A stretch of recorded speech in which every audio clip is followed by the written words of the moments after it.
Well. Hello, everyone. How are y'all doing tonight? Well, y'all know how this is. Y'all know we're going to have some chill music going on until we get plenty of people in here. Then we will have our discussion and topic. But until then, enjoy the music.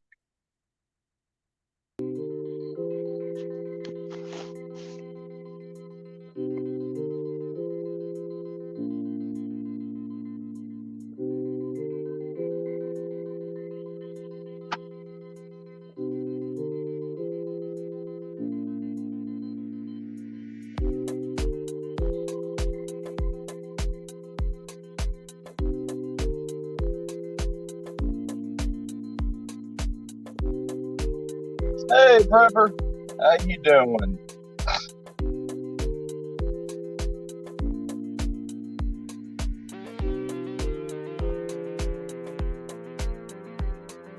We're just chilling right now, like always. Sit back, relax. When we get enough people in here, we'll do our discussion and everything. Just like always.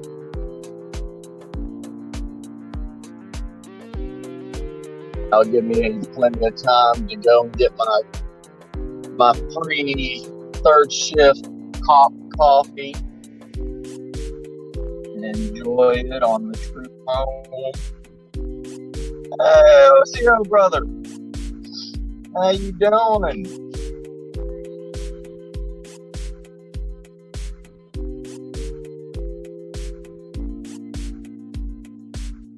We're just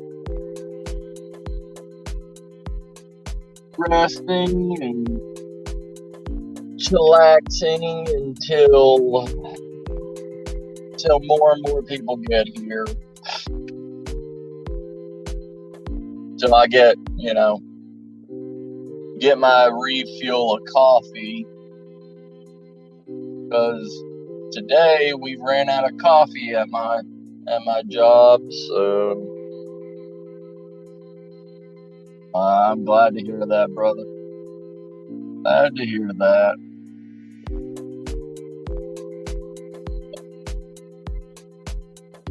And I need some coffee in my blood veins.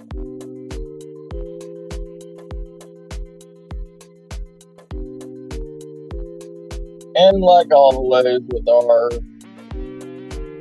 y'all have anything y'all want to discuss or have questions on, or run ideas by, don't hesitate to ask in the chat, because I can get off subject really quick.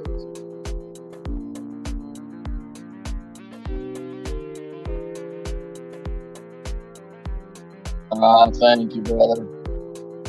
I try to do the same with you.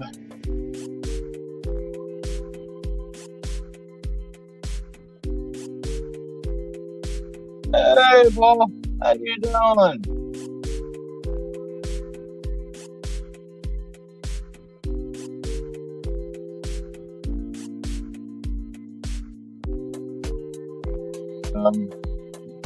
A lot of people have a script and all this stuff, what they want to talk about. They have like a little PowerPoint setup that they want to go through. I don't have any of that stuff.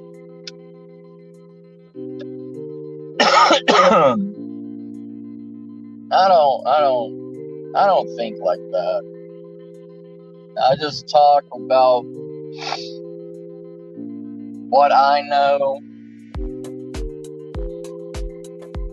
and that's about it.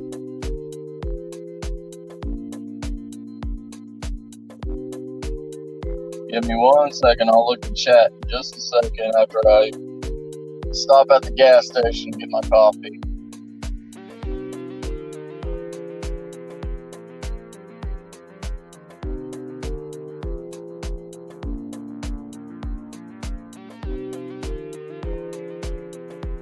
My beard. About time for me to trim the hedge.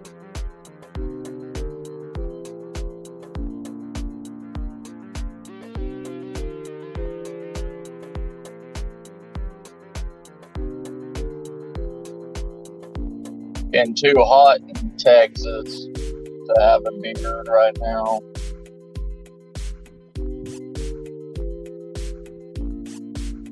Right.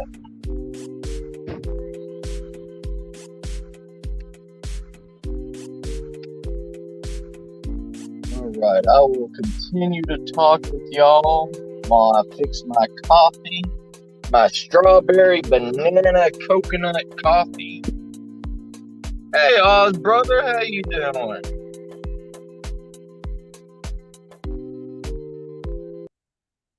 Alright, we got a lot of the I'm doing good. I'm doing good.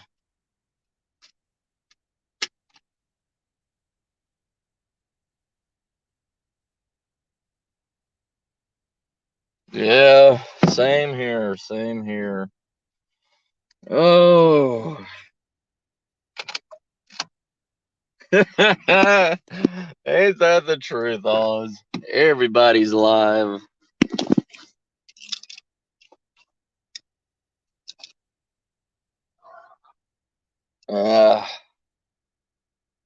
I do lives for fun.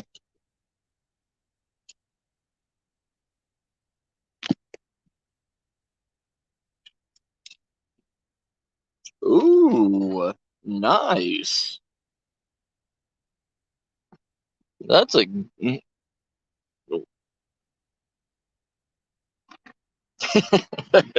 that's what we all do, brother. That's what we all do. We all get deeper and deeper in debt with this with this state of mind that we have.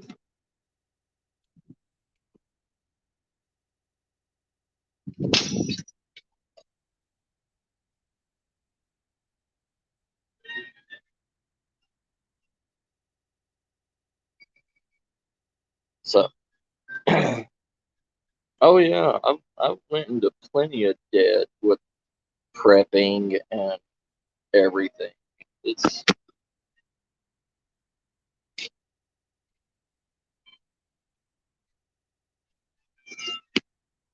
oh, I understand, brother. Everything is ooh, I gotta have this. Ooh, I gotta have that. Ooh, I never even thought about this. You know, it's one of those things. It's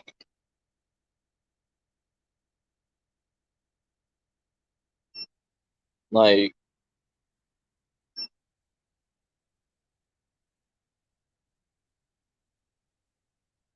nice.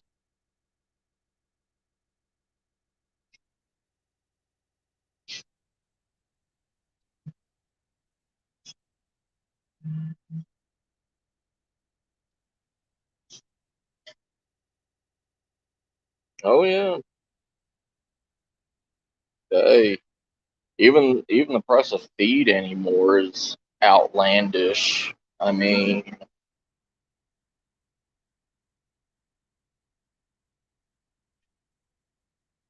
it's it's one of those things. You know, it's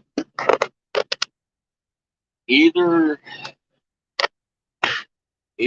you spend to prepare and go into debt, or you save everything and you have nothing.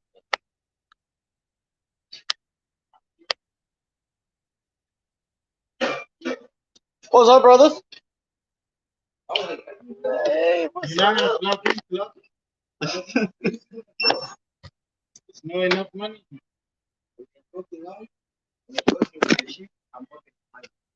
Oh, I work with many.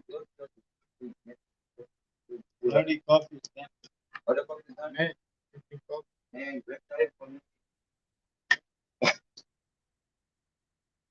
Just always something to do. Well, oh, come on. What's wrong? There we go. Doing good, brother. What about you? Do what, bro? Oh, That means I'm there with my brother, the rascal. yeah? Yeah. How you doing, brother? Doing all right, bro. What about you? Just a different day? Look at this one. Yeah. Look at this. He's laughing. Ooh.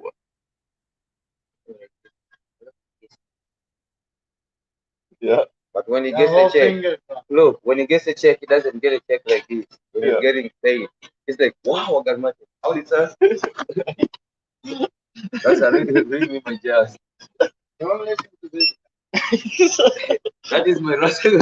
I listen to both of y'all. See, when he grabs the check, he wants to like, he's like, they're not gonna go home, man. Hey, that's how we all do, man. Right? You wanna He see the won't feel money before it's So, gone. he ain't gonna feel that. Right. He's like, no. Hey, you grab the check. All right, guys. I gotta get out of here.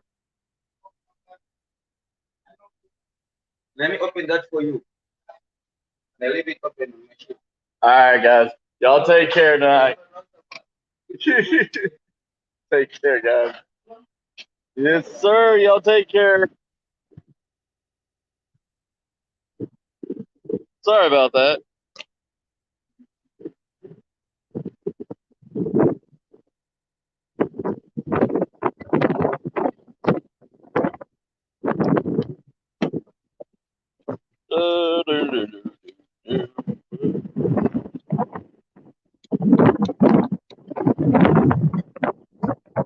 Yeah, I mean, and always buying used. I mean, at least you know. At least you know what's in store for you. You know what I mean? Uh, Compared to a new one, and it may or may not break down on you. You know. Oh, let me pour some milk into my coffee. Mm.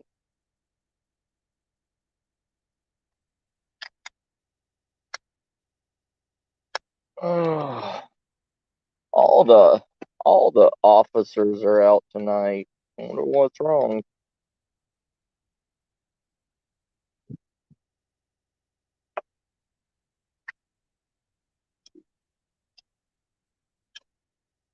Supposed to be bad tonight. I don't know. I don't know what's going on, but supposedly.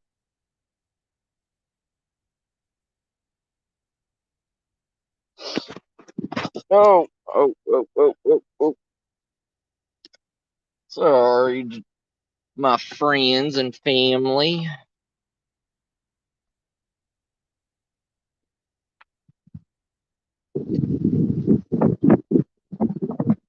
I wish I could sing. If I could sing, I wouldn't be doing security, you know?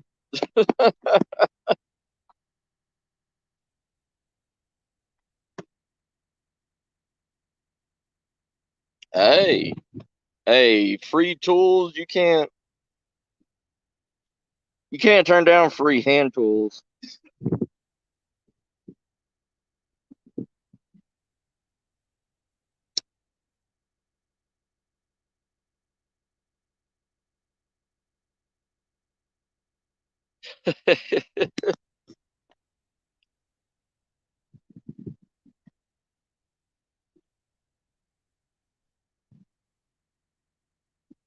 Whoa, really? I hope you get it back, Oz.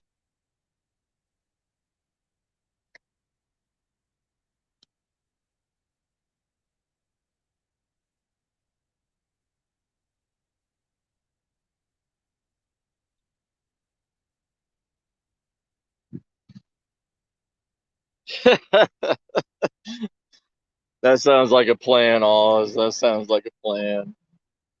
I got a banjo I can play.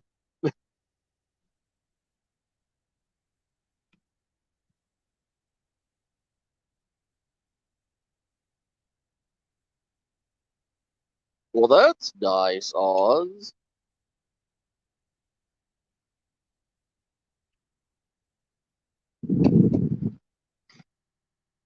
Oh, I have, brother. I have.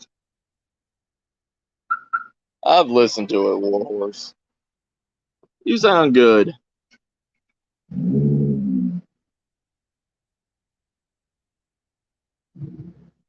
Yeah. I gave up on the singing idea and everything when I was young. Played bass guitar.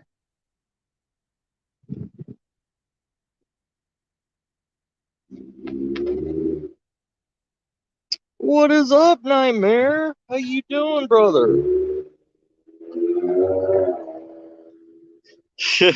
I know, Oz. Oh, boy, you got a purty mouth. Mm-hmm.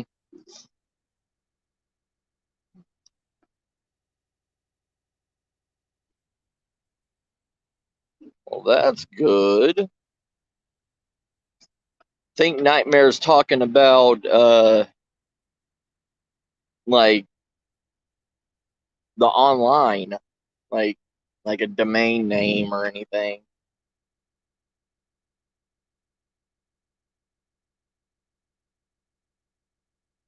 Right?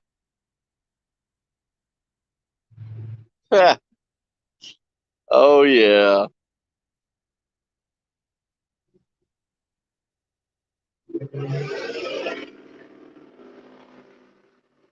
Oh, the person that drove off when they set off their alarm.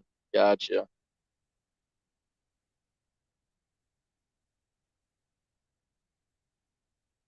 Have a safe night tonight, officer.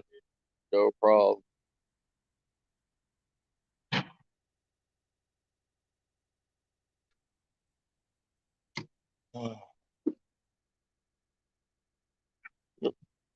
Have a safe night, officer. Thank you.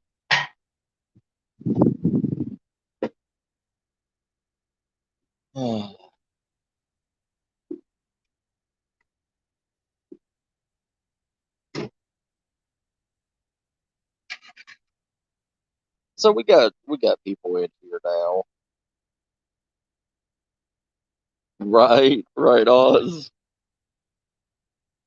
Yeah, that movie did talk about a lot of people in the Appalachians. I mean, to tell you the truth, it was really really dead on what some of those moonshiners and wild ginseng growers and the backwoods Appalachian hillbillies are like. You know, I grew up there, so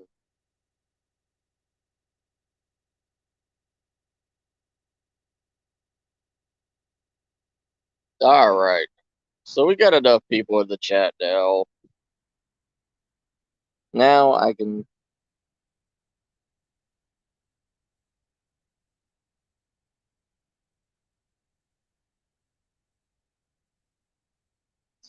Yeah, I've had that happen before.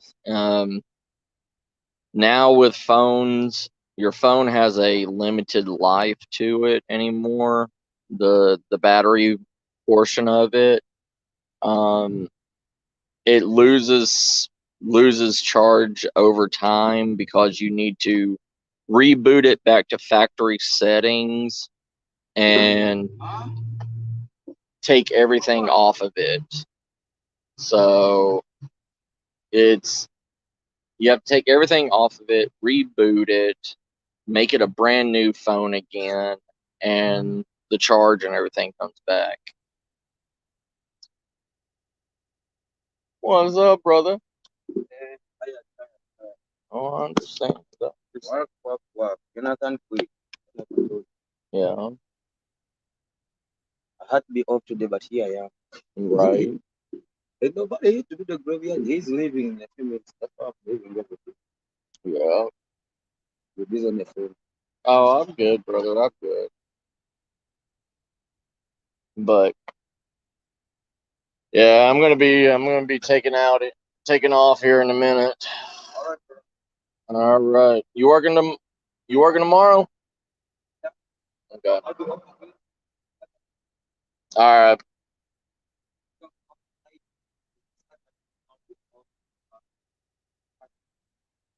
That's crazy, brother. I understand. I understand those hours. I used to pull like almost 120 hours a week. Like, yeah, I used to maybe have half a day off. Then I'd have to go back and take over other people's shifts because we didn't have enough people in the security. It's one of those things, brother. It just, yeah. Yeah. What you gotta do? What you gotta do? Bills going up. Oh yeah. Nothing's coming down. Nothing's ever coming down. I mean, look, $3.99 a gallon. I mean, Hey, oh crazy. yeah. It, I mean, almost $5 a gallon for diesel. I mean, it, Very soon and boom. yeah, Right there. yeah. It will be. Probably by next month, it's going to be over $5 and over $4 for regular gas.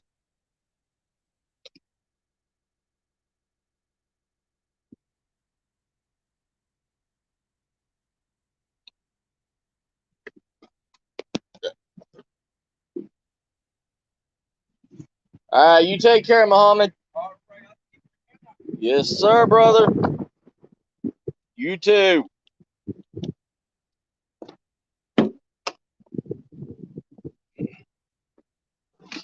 Oh, that is one of my brothers from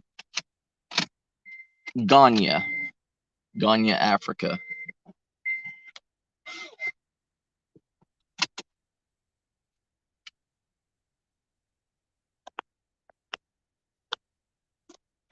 All right, I'm gonna put y'all down.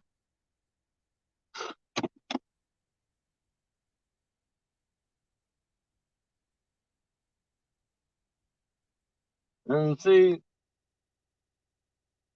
officers get such a bad rap. You know what I mean? Like,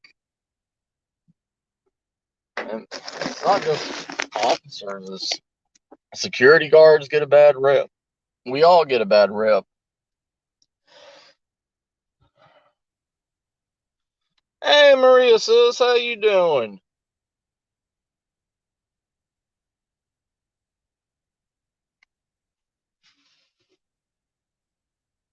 Oh yeah, oh yeah, Oz. One world currency. Yes, sir, Nightmare.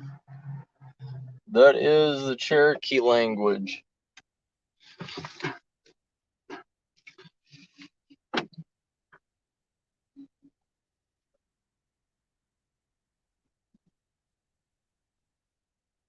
But all right, since we got 6 people in here, I'm gonna go ahead and start the topic and everything. So I was watching my good friend, and a lot of people know who I'm talking about, CR, Creative Redundancy. All right, he was doing a live stream today and everything, and people were talking about gear, items that you are going to need. The thing is people don't understand. People still don't understand the idea of a bug out bag and an inch bag. And most people are still saying that they are preppers, but but they are relying on their bug out bag. Well, people need to understand your bag, you, and weight.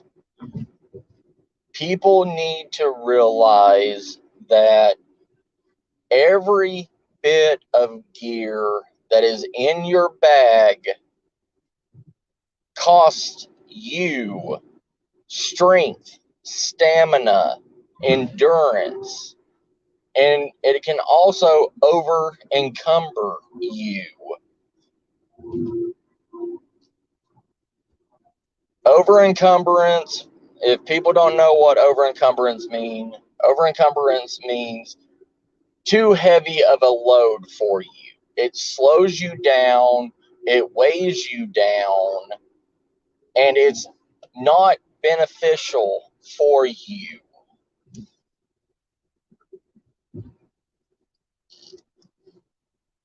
So you have to look at every piece of equipment or gear that you put into your bag.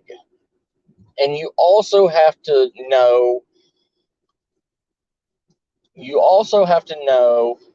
if you have the skills to use every piece of equipment.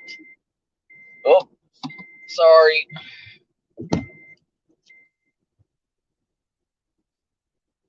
All right. But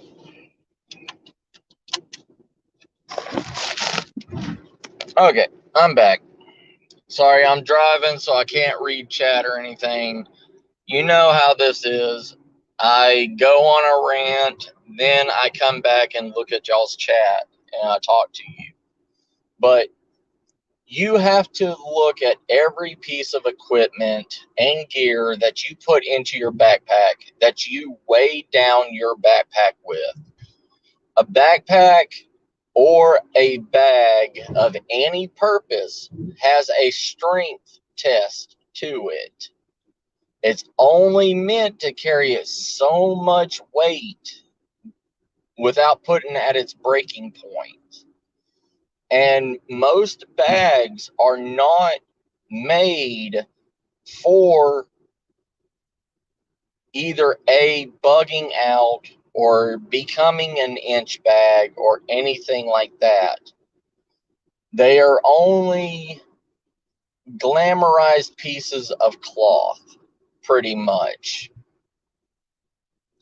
Say you have I'm going to throw out a name, a 511 72-hour bag, okay? Well, that 72-hour bag is considered a medium weight bag, which cannot exceed over 70 pounds. So you have to look at every piece of equipment that you put into that. And 70 pounds is its maximum weight. And it's only rated for, I believe, a 15 to 20 mile hike with that name brand bag. Most of the time, bug out bags are meant to be thrown into the car and not carried for long distances. None of these bag ideas that have ever been created were meant to be put on your back as a turtle shell and put into extreme conditions. None of them are. I mean, even school bags are weighed between 50 to 70 pounds.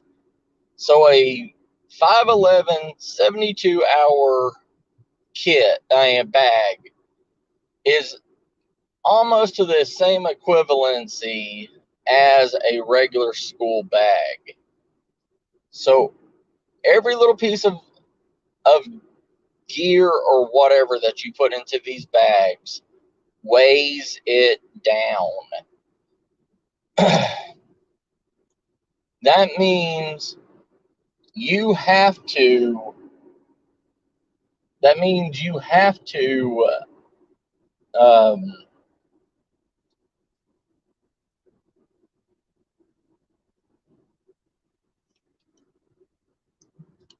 I got off track for some reason, but that means you have to weigh everything. You have to literally weigh and do the math on the best weight that is safe for the backpack and also safe enough for you to be able to carry and maneuver in without it falling apart on you.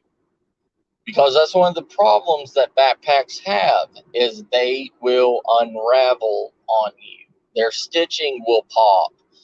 Their pockets will rip. All this stuff that you have, that these YouTube survivalist gurus and, you know, name brand survivalist gurus, they do not do this kind of research. They do not do this kind of math for it, because everybody on YouTube is only going to be out there for 1 or 2 days, out in the bush or wherever. Somebody like, I don't know, say Bear Grylls, okay?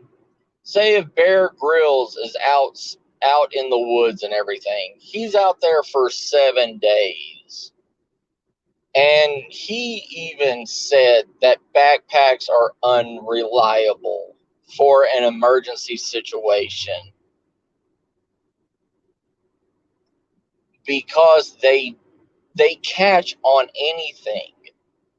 Have you ever put a backpack on your back that weighs 50 pounds and try to trudge through mud and trees and overgrowth? And I'm not talking about you ex-military people, because y'all know what I'm talking about. But it is hard. It is damnation. Trying to go through, say you're trying to go through 15 feet of red cedar that is literally branches intertwined together and hard as anything, and one branch snapping can literally put out your eyeball, okay? And you're trying to trudge through that with a backpack on your back that is packed to the brim, and think you're going to survive and not get caught by anything, or have problems, or have it get stuck on a broken branch, or a hole ripped through it, or anything like that. You're living in a damn rainbow happy afterlife. I mean, because here's the thing.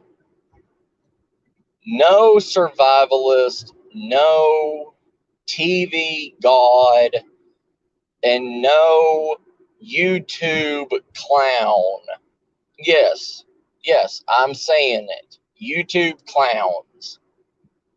None of them have actually ever been in a true real life survival situation.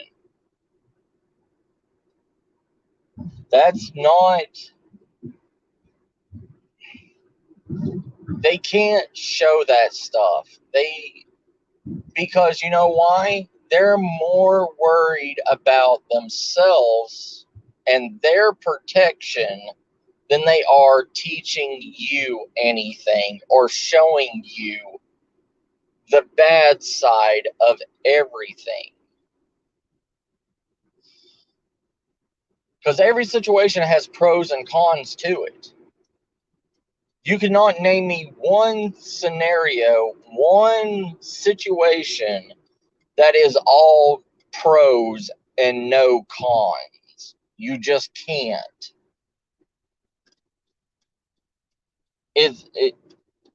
You can't. Because there is not a perfect scenario. There isn't. You can't fall out of a plane and land butt ass naked in the middle of a fully blown and grown orchard. I mean, even in South America, where the tribes have grow lands, where they sit and grow certain vegetables and everything, and then they come back to it later on to harvest it. And if you're ever caught in those lands, guess what? You are dead. There is no getting out of that situation. They will hunt you down and they will take your head, literally.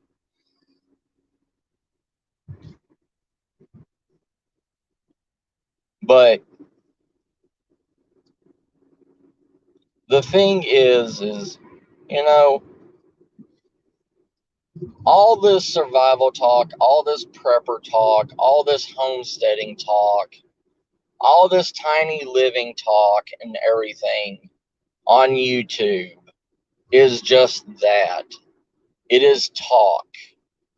And you know what they say? Talk is cheap. Anybody can spout words of wisdom. But who's there to actually bring you back to reality?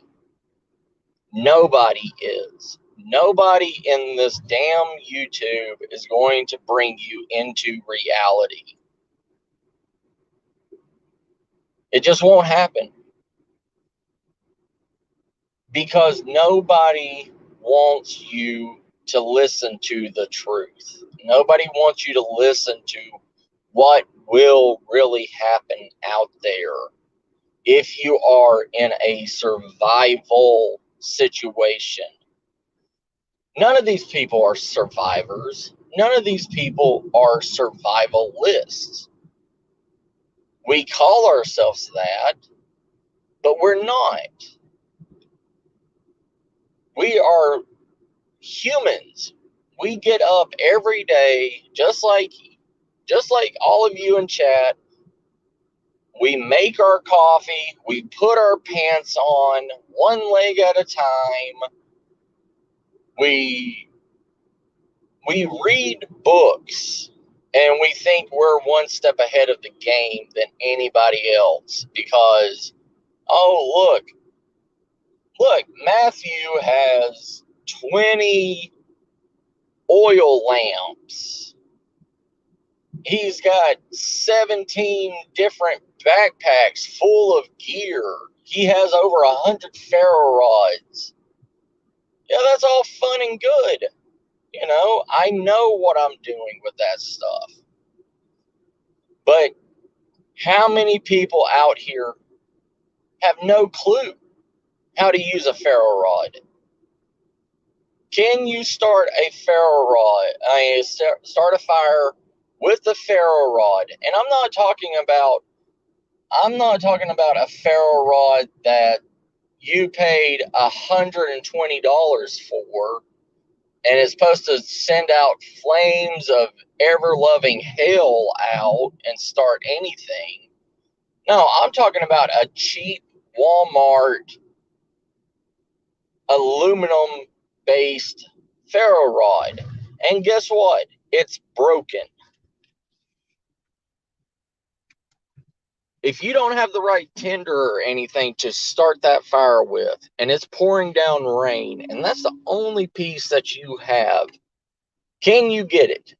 Can you make that? It's like the one website that Dave Canterbury always talks about. He talks about Wazoo. Wazoo is a fashion survival website. They have this adorably awesome looking Survivor TV show ferro rod on a piece of leather that goes around your neck with a hardened piece of like fiberglass or whatever that's made into a arrowhead pendant. They sell that thing for like $30 something. And you know what? That ferro rod is probably not even an inch long. And they expect you to take that off and make a fire out of it. These people have never even been in a survival situation. They don't know how hard it is to hold a ferro rod that small in your fingers, hold it onto tinder, and scrape it fast enough and hard enough to make sparks to set something on fire. They think it's a cool idea. They think it's a great selling point, and it looks cool on you. Like you're from the outback and you're American living in a suburb in Seattle, Washington. Like, get the hell out of here. You know, like. But anyways, every piece of equipment, you have to test everything first. You have to, not only do you have to have it in a survival situation, but you also have to have skills, and you also have to have the knowledge to use this stuff in a survival situation. Let me ask you, if none of you knew how to cook, if none of you knew how to boil anything, I mean, if y'all don't know how to boil water, let alone boil pasta, why the fuck do you put a collapsible wood-burning stove with a skillet and everything in your backpack if you don't know how to cook at your house? How many people in chat knows how to cook, knows how to heat up an MRE without the chemical heat up pad? Because here's the thing, when you go to a military surplus store, they don't sell the military heat up packs in the MRE. Those are separate items. And most of the time, most Army, Navy surplus stores don't sell the the chemical heaters. You cannot heat up something. If you cannot cook something, let alone if you don't know the boiling temperatures and the boiling points of above sea level and below sea level, you're going to kill yourself out there. And I bet you anything, 90% of these survivalists are going to die from bad water, because there's a lot of people that live in above sea level altitudes. And here's the thing about above sea level altitudes. Water boils quicker in above sea level altitudes, but you have to boil your water longer. Just because it's quicker to boil at a higher altitude doesn't mean that it's literally boiling or that it's literally clean to drink. It has a lower temperature to boil, where in the southern regions, it takes longer to heat up and process and come to a boil. So that longer process heats up any bacteria or pathogens that's in the water, and it kills it quicker and faster, even though it takes longer, but it's doing the work altogether instead of coming to a boil. And say you're in Florida, okay? You have to boil water for almost, I think it's like 8 minutes to come to a full boiling, a full boil. But if you're somewhere in New York, it may take 6 minutes for the water to boil. But in New York, you're going to have to keep it boiling for longer. Instead of the 2-minute boil rule, you now have to boil that water for at least 3 to 4 minutes. So you can make sure that everything's out of that water before you drink it. But nobody tells you that stuff in survival YouTube or survival TV shows. They don't tell you that. And they also don't tell you how much weight that you carry and how many calories you burn per hour carrying that much weight. A 70-pound backpack, you burn almost 350 calories an hour carrying a 70-pound backpack on your back and walking. That's just carrying it. That's not talking about the carbs. That's not talking about the calories and everything that you're wasting from walking. From walking, you are burning almost 15 calories every 3 to 4 steps you take. And that's just basic walking. Hey, P brother. All right, sorry. Let me see who all I missed. Sorry, that was a drive. I'm sorry. All right, let me stop for a second. Let me look and see what.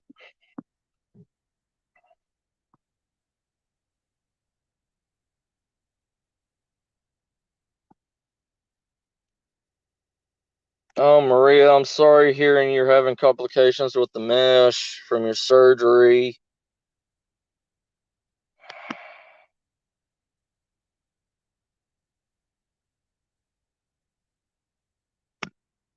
Um, 6 people, 10 likes. Awesome. Thank you. Thank you, Oz, for telling me that.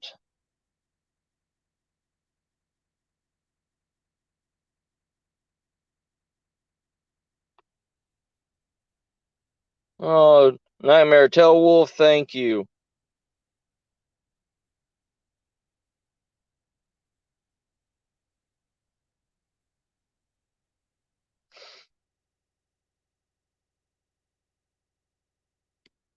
And like what Oz said, yeah, many videos talk about Bobs as if they were solely for the run to the hills and live like Grizzly Adams scenarios. Yes. Yes, Oz. And that's the thing. We have bastardized the idea of a Bob. We have bastardized the idea of all of this stuff to fit other people's ideas.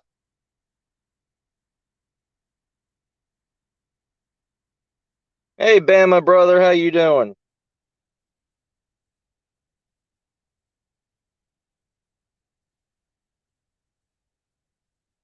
All right, Oz.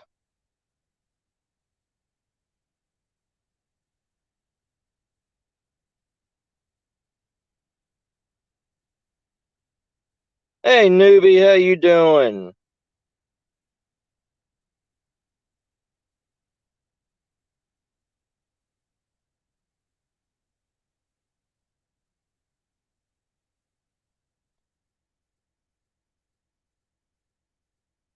That is true, newbie. They hefty bags can hold up to 40 pounds of dry weight, but not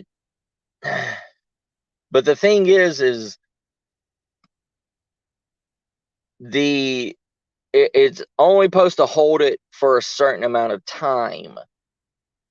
It can't be like thrown over your shoulder like a hobo bag or anything. Like, because that stretching, the constant moving and everything, and that 40 pounds of weight inside of it will stretch it and will tear it over a short amount of time.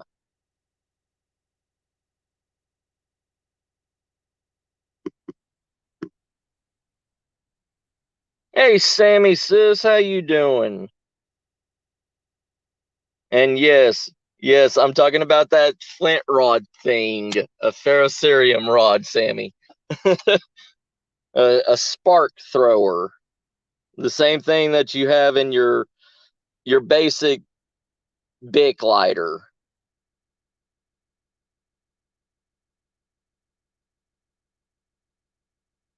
Yeah. Okay, I'm way behind. I'm way behind.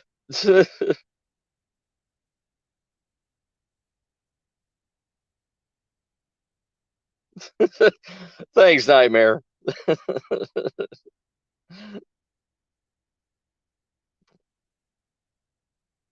Yeah, I'm very far behind. Yeah. Uh, Hello, Mystical Raven. How you doing? Hey, AAP brother. How you doing? Hey, Spitfire brother. How you doing? Hey, Christy sis. How you doing?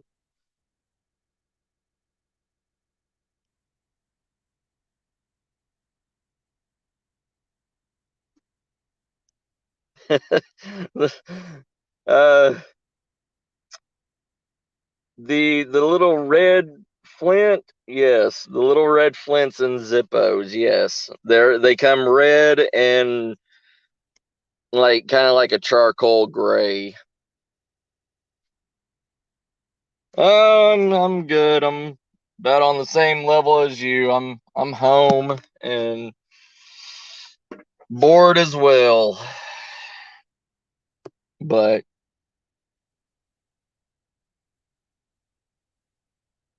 oh, I understand, Spitfire. Love you too, Christy sis.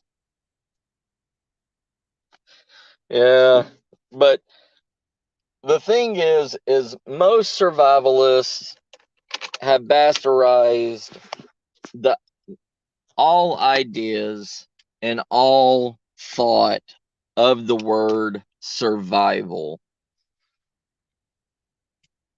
We believe now that survival is anything taking you away from the comfort of your home. Like we've bastardized the word starving. Oh yeah, Raven. You know, people overuse the word starving. Like, you go, say you had your breakfast at 9 o'clock and it's now 2 o'clock in the evening and oh, your belly growled. Now people say, oh, I'm starving. I can't wait to eat something. You know, people don't know what true starvation is. Hey, Wolf sis, how you doing? It's the mindset, it's the meaning behind the word. We can't just go and throw it around like it's nothing.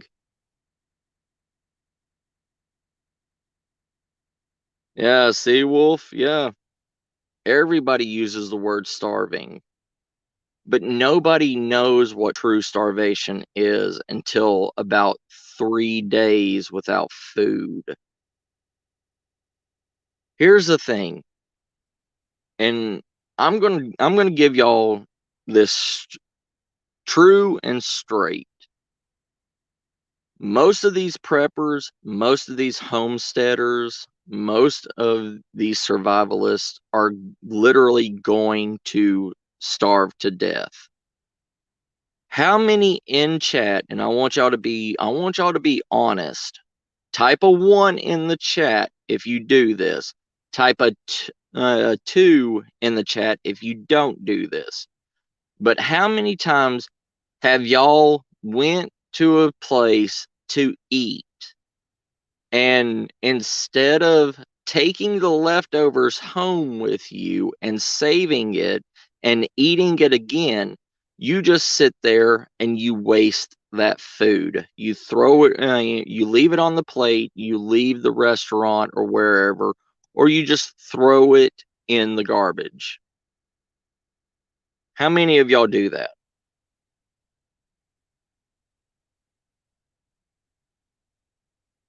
Oh, Nightmare, if you can eat a Jack in the Box jumbo platter, you got a stronger stomach than I do, brother.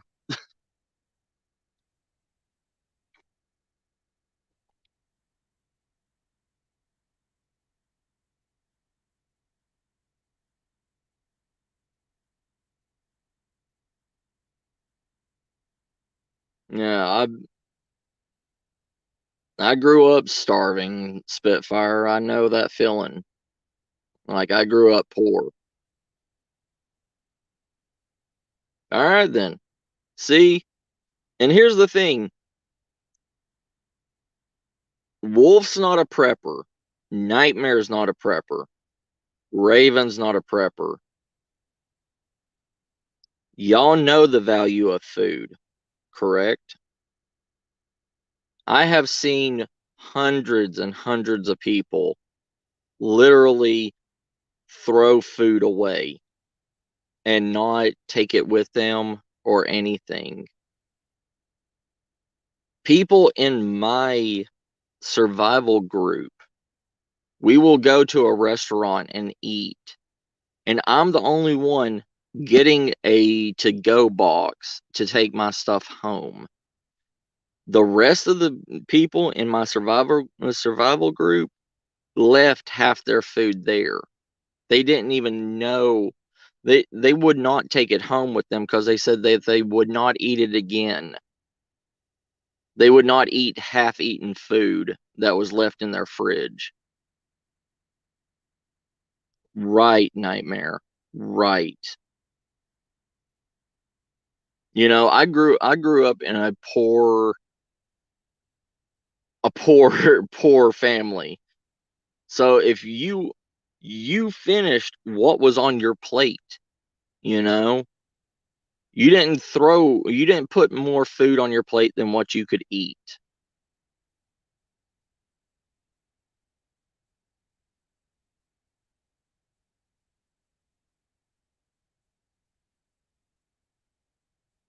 Yeah, that's what I'm saying.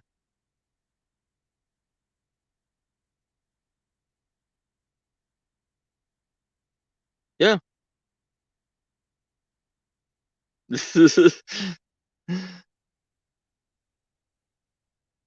But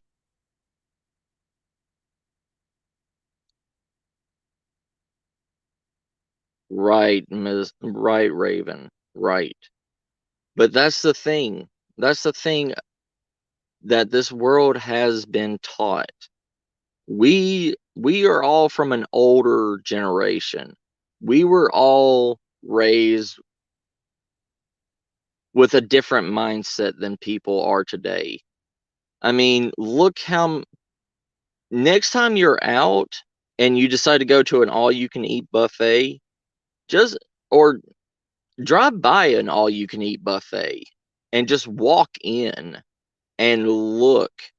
Just take a look at the plates. Look at all the food that is wasted.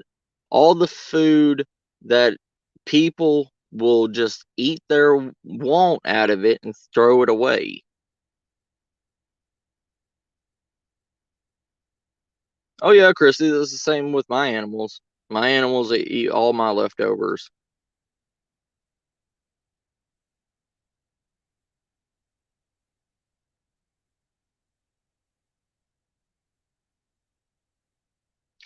Yeah, Nightmare, yeah. Oh yeah, newbie. Yeah.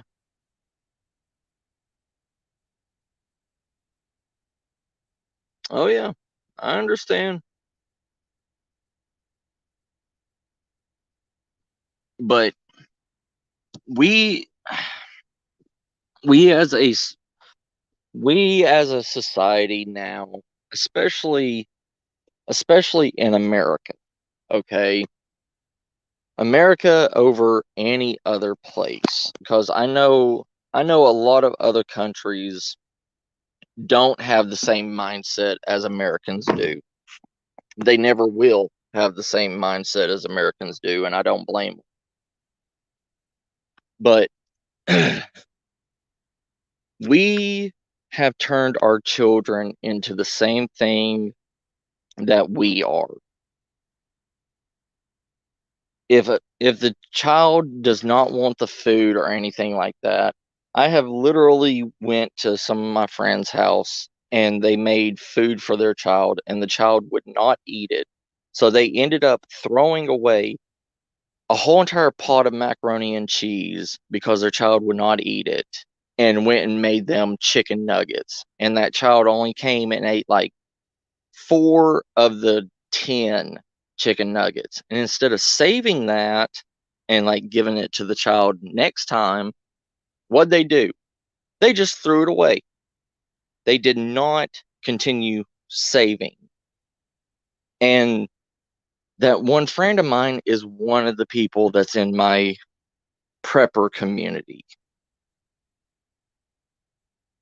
He Clo, baby. Sorry, my dog's on the porch. You want to go in? You ready to go in? Or are you liking it outside? Okay, I'll let you stay outside for a little bit. Take care, brother.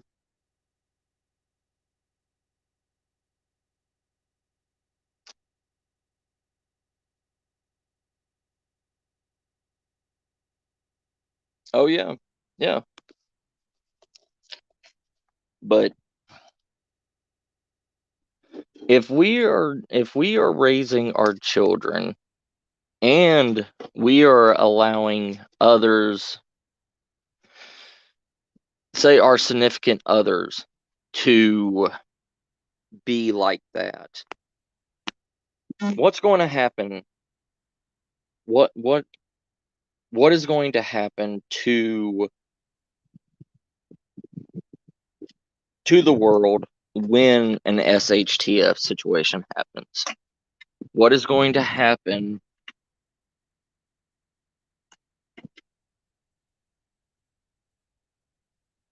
What's going to happen to all these preppers?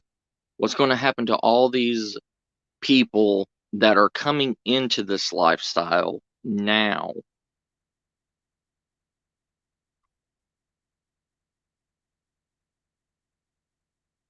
Yes. Oh yeah. It's all good, Nightmare brother.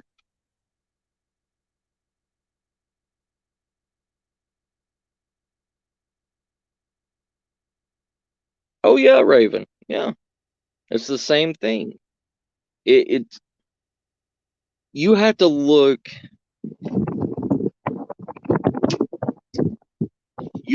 at the mindset of humans of this day of age. You have to look at their ideology.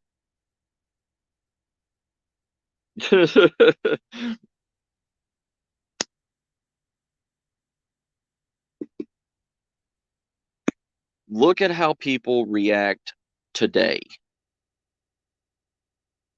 and just imagine that 10 times worse in an SHTF situation, in a survival situation. All right. Like what Raven just said, parents that eat expensive food and feed their kids like hot dogs or something like that. Okay. In a rationing situation, You know what the parents are going to do? The parents are going to eat what they want and give the children the scraps later. Hey, Floxus, how you doing?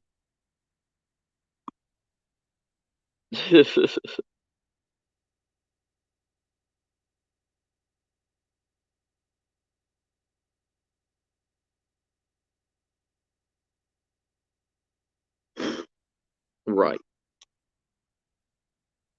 But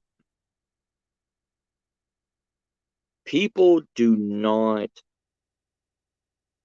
I'm not saying all people, I'm saying the majority of basic humans, they are the ones that are destroying everything. I'm glad, Raven. I'm glad.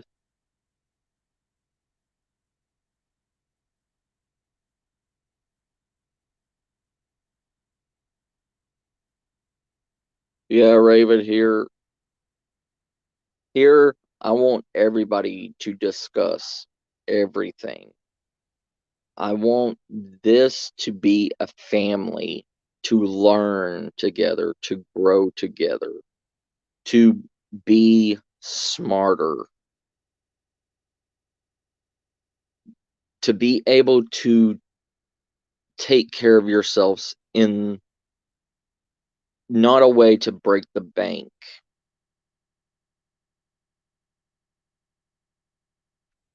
Thank you, Fluxus.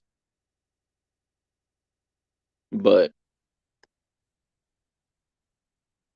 having a conversation with me is just like sitting down and pouring coffee for breakfast, you know. I'm sorry, Nightmare. I'm sorry I got you hungry.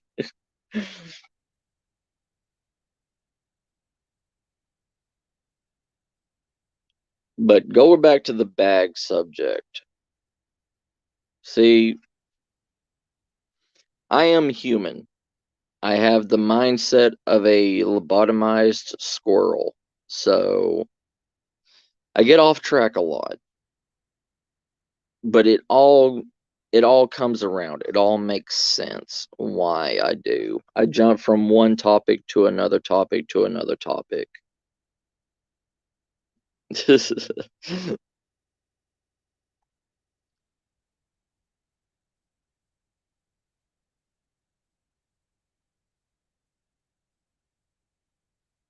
Thank you, Raven. I am. I I really am honest and true. I don't there's no point in glamorizing anything. There's no point in being dishonest about it. Yes, I am a lobotomized squirrel wolf.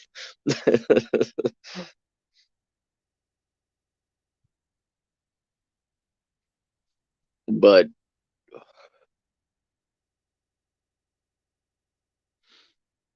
the bags, all right? Everybody,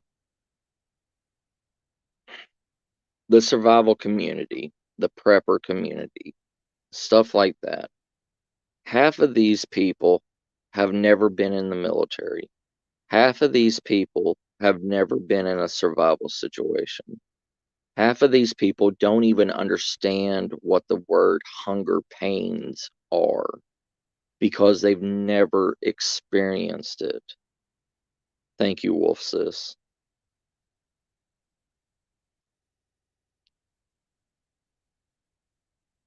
People don't understand what dehydration is. Half of they know what it is from what they've read in books or they've experienced heat stroke or something, but they don't know what true dehydration is. They don't know where you're at the point where your organs are literally shutting down and your veins are literally dried to the point where you cannot move your arms. Because when you're in a state of dehydration, the third day,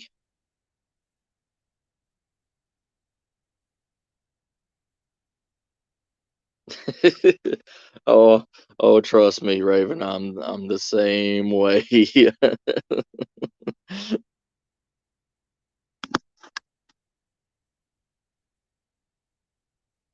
But it's just like survivalist and everything, like big name survival TV shows, right? Everybody can relate with each other here, see?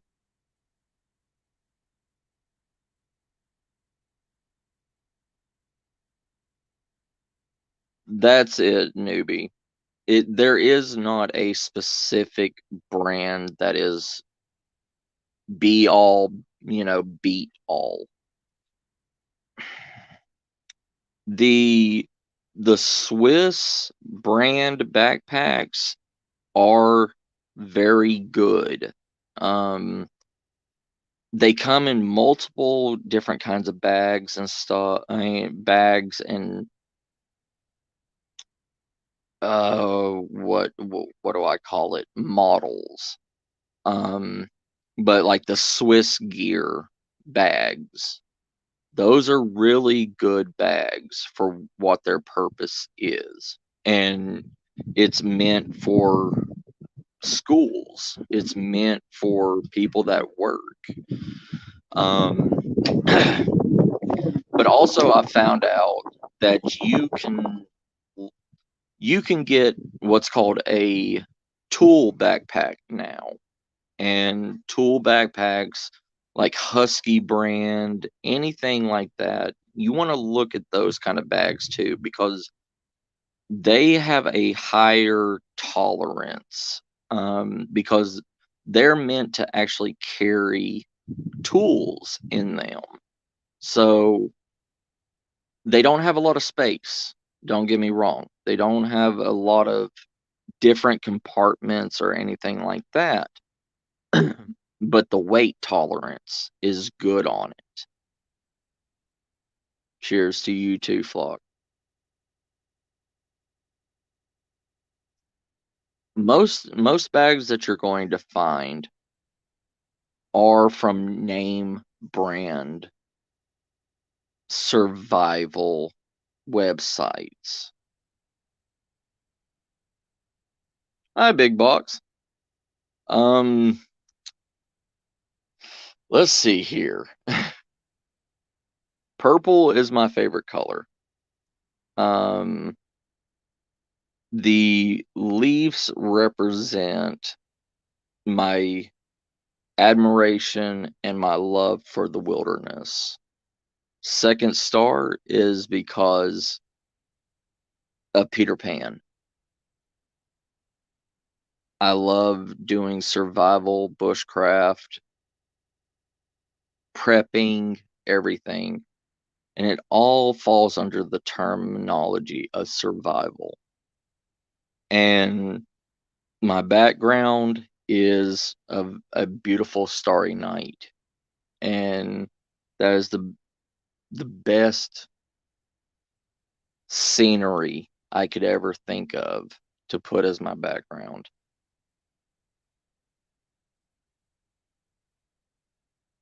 Yeah, I love Purple Wolf. Like purple and black, like that's really my two colors matching together. Like royal purple, the dark, the dark to light kind of purple.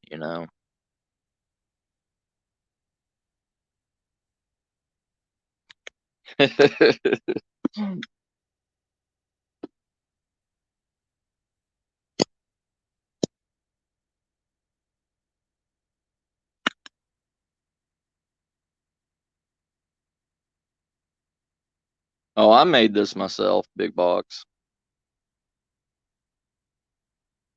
Fire Nation.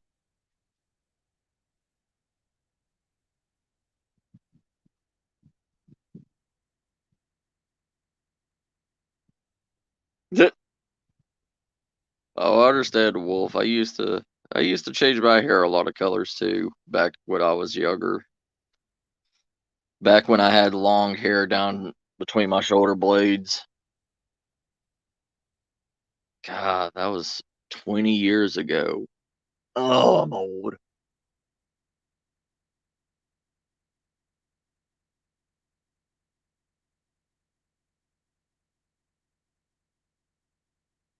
But yeah, I made it off of YouTube logo creator Big Box.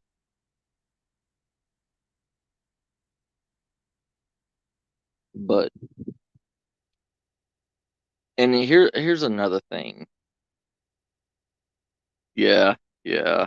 When I was younger, Wolf, I went with my Cherokee roots and I grew my hair out long down to the down to the middle of my shoulder blades, then down to the middle of my back. Yeah, pretty much nightmare.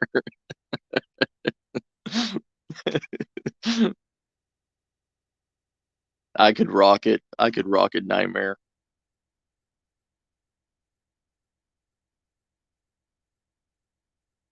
But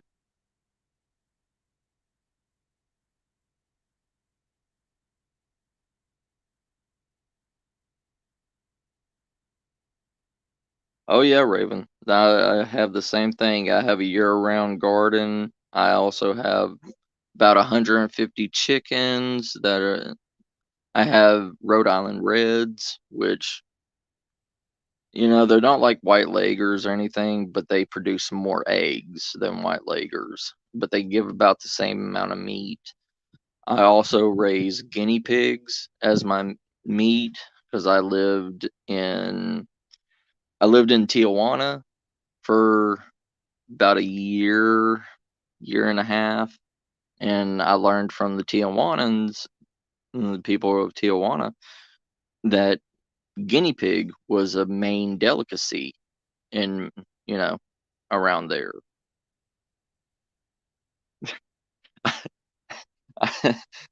I had a Barracuda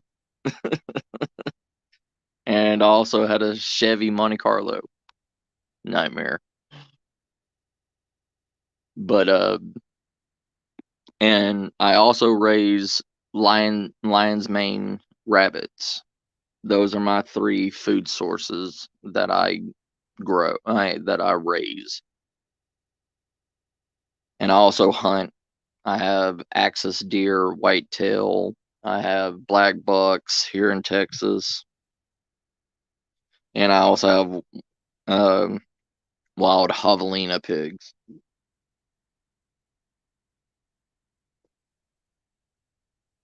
Nice.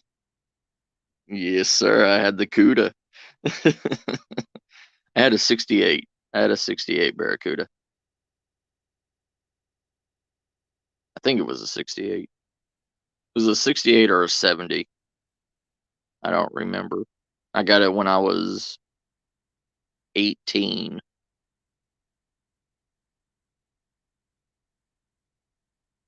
I wrapped that thing around a tree too.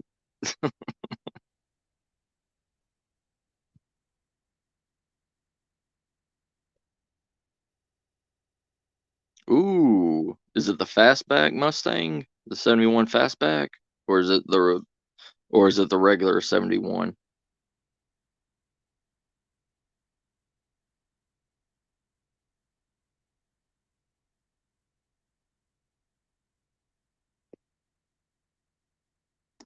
But here's the thing. Oh, nice, the coup. Ooh, that's a pretty thing. Not bad, Nightmare. Oh yeah. See, I loved the fastback. I loved it so much. That's the only Mustang that I truly loved.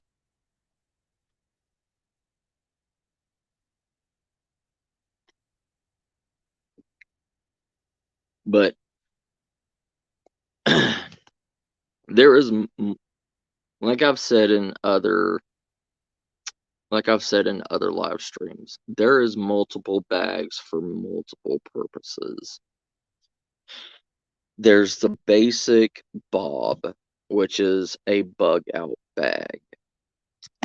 A bug out bag is a 72-hour survival kit. It's supposed to last you 3 days. You can extend that 3 days by other skills. But most people, it's really a get home bag. Most people keep a bug out bag, aka a get home bag, inside of their vehicle just for emergency situations. Oh, I don't blame you, brother. I'd love to have some old cars and fix them up again. Yeah, doomsday bags. See, Raven, a doomsday bag is now called an inch bag, an INCH. It means I'm never coming home bag.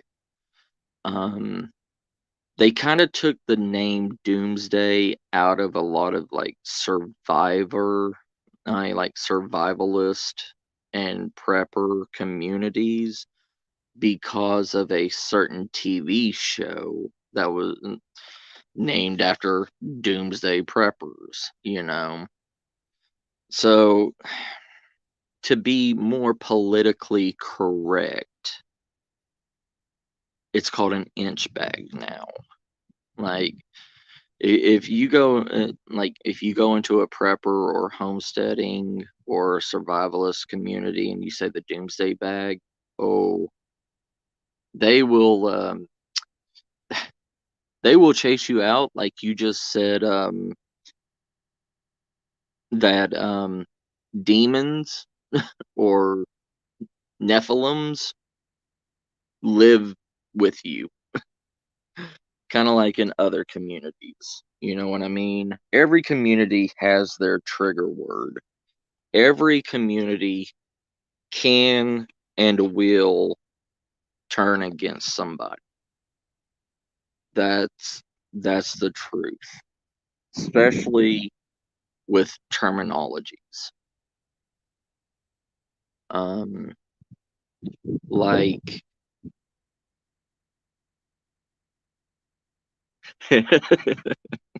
I love you, Raven.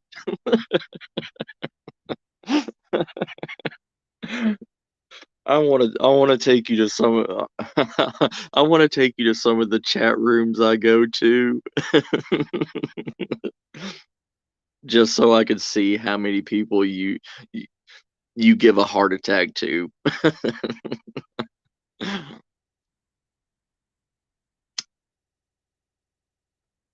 Cuz I think it's hilarious.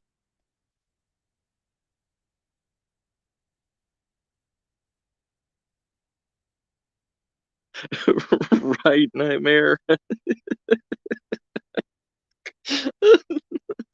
Earth is flat, NASA. Oh, jeez.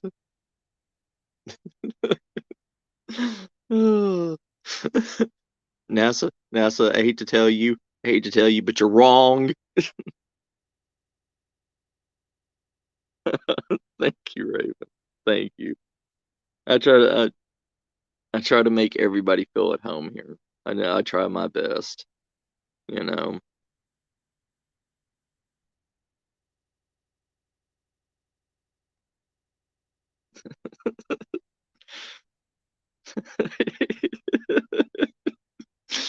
Oh, I'm glad. I'm glad, brother. Hate to say this. I hate to say this, sir. Push up my glasses. NASA, you're liars. It's just a flat disc floating out in space. It's not even space. Space is not real.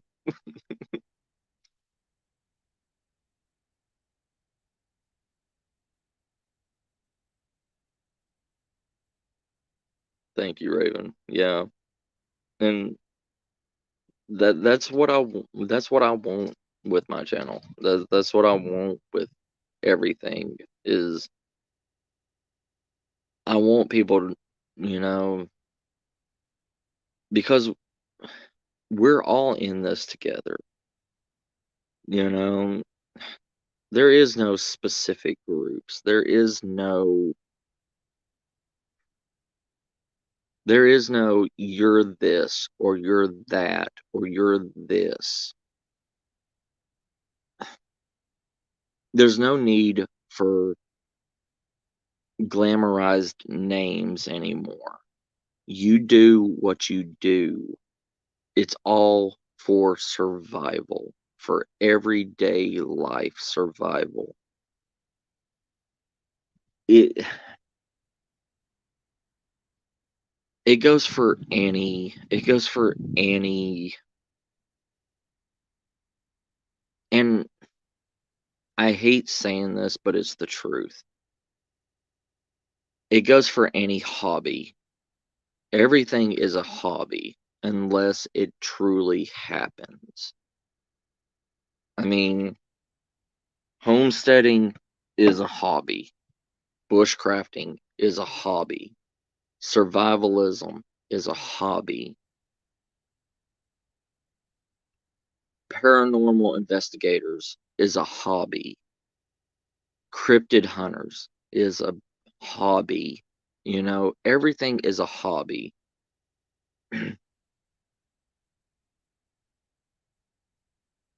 And there is no one and only guru on any of this bullshit. There isn't. Hey, Shelly sis, how you doing?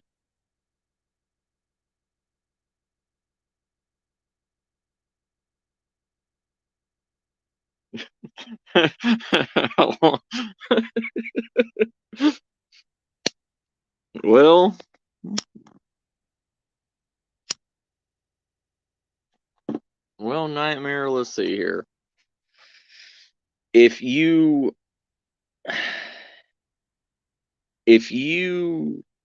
cut it into 16ths, you could eat one slice every day. Oh no, you could have 3 slices a day. A 16th, you know, a 16th of a slice. So if you take 3 a day, that's 1/16 a day for breakfast, lunch, and dinner in a survival situation. You wouldn't be able to finish it before it goes bad. You would have to cut it into 4s. You'd have to cut it into quarters. And then, you know, it could last 3 days, but you're going to be out in the wilderness. So you got to look at infestation of gnats, laying eggs inside of it, rotting the meat. Also, you would have to look at all the other ingredients that's going to go bad.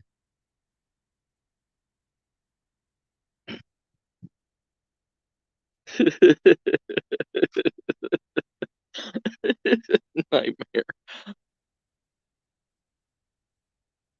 Yeah, like you couldn't. I mean,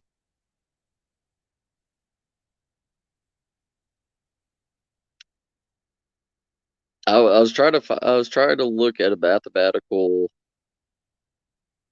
way to actually get you to survive with just, you know, a Big Mac, but there is no feasible way to make a Big Mac last that would not kill you. Welcome back, Fluxus.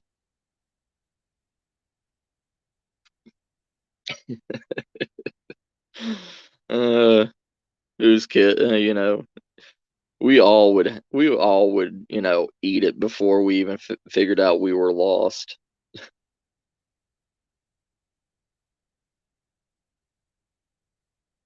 But here's the thing, okay? For every bag that you have,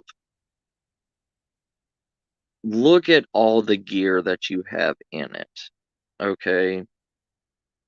If you don't have the skills for certain items, do not pack it and do not take it with you for a emergency situation.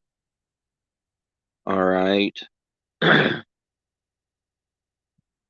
If you don't know how to use a hatchet, if you don't know how to use an axe, don't fucking take an axe or a hatchet, because the what you're going to do is, if you've never swung an axe before, if you never cut down a tree or processed wood with a hatchet or an axe, you're going to literally cut off a limb.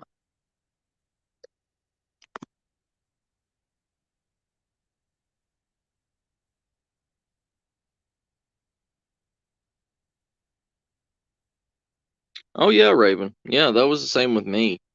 I just went to the grocery stores to see what was happening, because I haven't had cable in like, almost 10 years. So that that was my entertainment.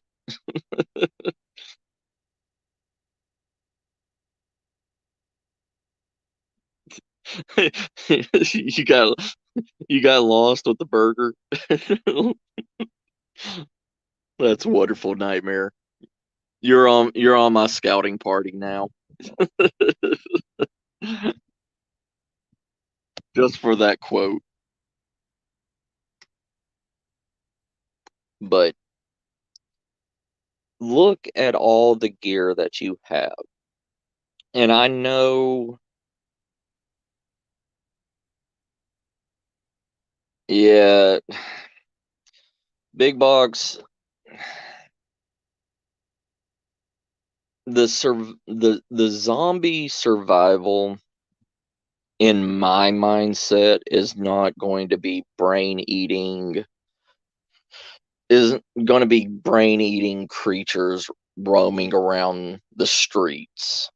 An actual zombie, by definition, is a individual that is willing to either rape, kill, or steal for their own survival. So, in any kind of SHTF situation, zombies are going to be around. They are your next door neighbor, the family down the street, anybody and everybody in a major city that does not know what's going on and is willing to do whatever it takes for their family survival to happen. So, the zombie apocalypse, it's already around. I mean, just look at the stuff that's been going on recently.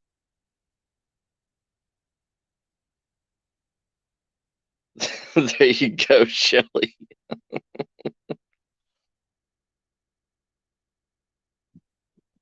Yeah. So the terminology of zombie, like I said, we as humans bastardize the names, we bastardize words and meanings. So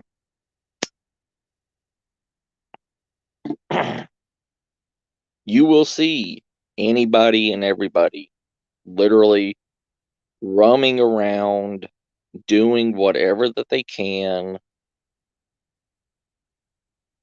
and it's just going to happen. I mean, it comes with the territory.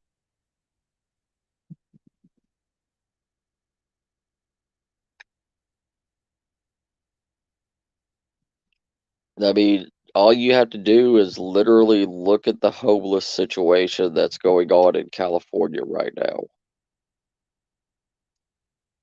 I mean, those people are literally hiding all day long in sewer systems and everything and crawling out from the sewers at night to panhandle, to sell drugs, to steal, do whatever they can to make money to either eat, get their smokes, get their drinks, or whatever.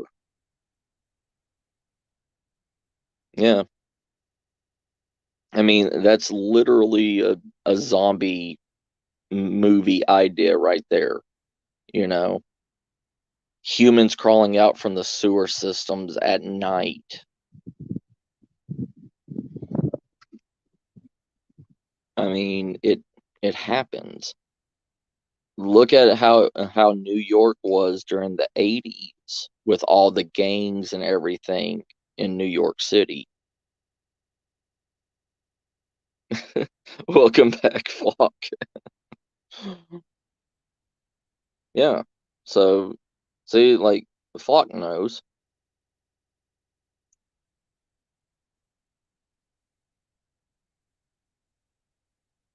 Like, Avai I'm not going to feed you BS.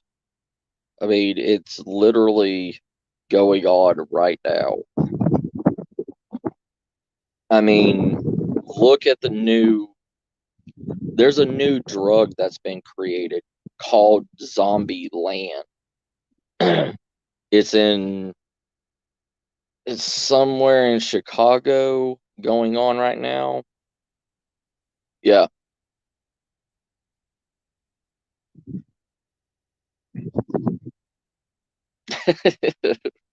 I'm sorry, Wolf. I'm sorry, sis. But yeah, they literally have created a drug called Zombieland and is making people literally stand up and just be completely phased out of everything. Like people leaned over, touching their toes, doing whatever that they, doing nothing, literally in the middle of the streets. Hey, Carl, brother, how you doing?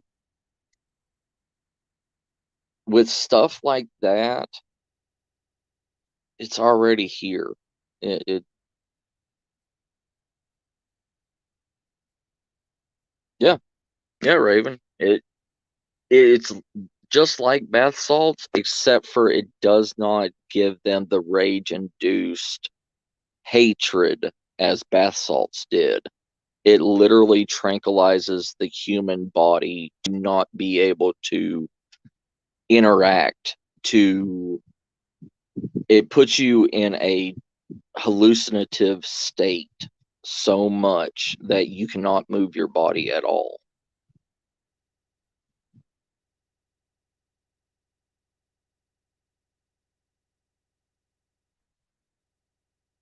I mean, people thought the world was ending when bath salts came out. When the guy in Florida ate that homeless man, the naked bath salt guy.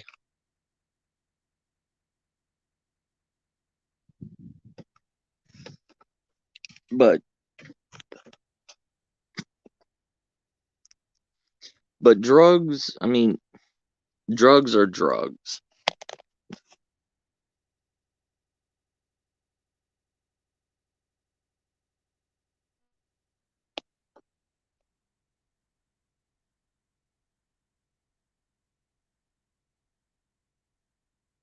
Yeah, Carl. Yeah, that's what I'm talking about. It's it's actually over here in America now, and they're calling it Zombie Land now.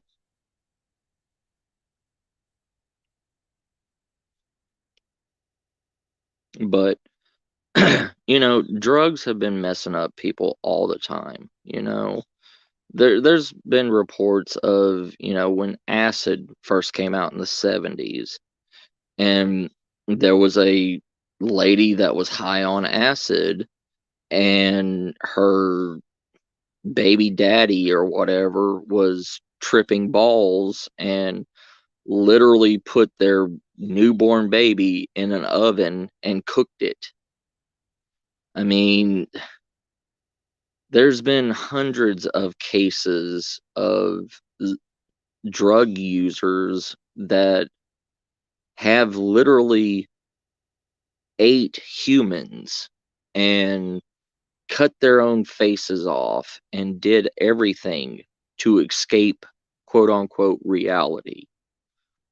Imagine what's going to happen in an SHTF situation when there is no laws, where there is no stop of drugs.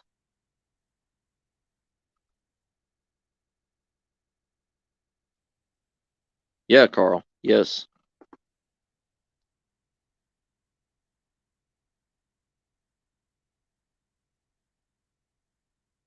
All right. Thank you, Wolf Sis. You be careful doing whatever you need to do, okay?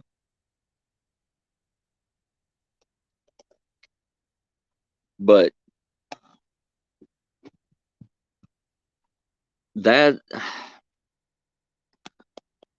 going to be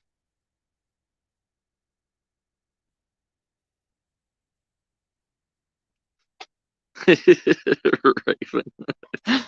Yeah.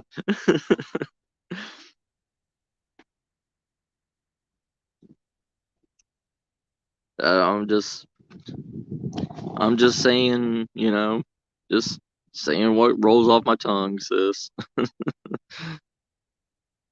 But I'm not saying drugs is going to be the SHTF situation. No.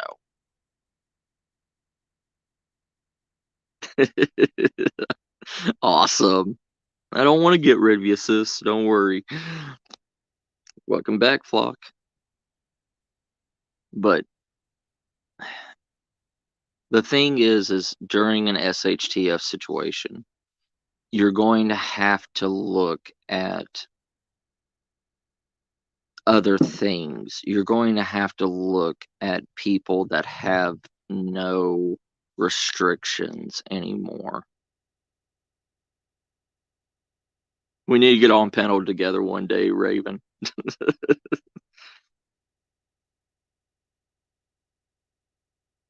Oh yeah, Carl. I know. I mean,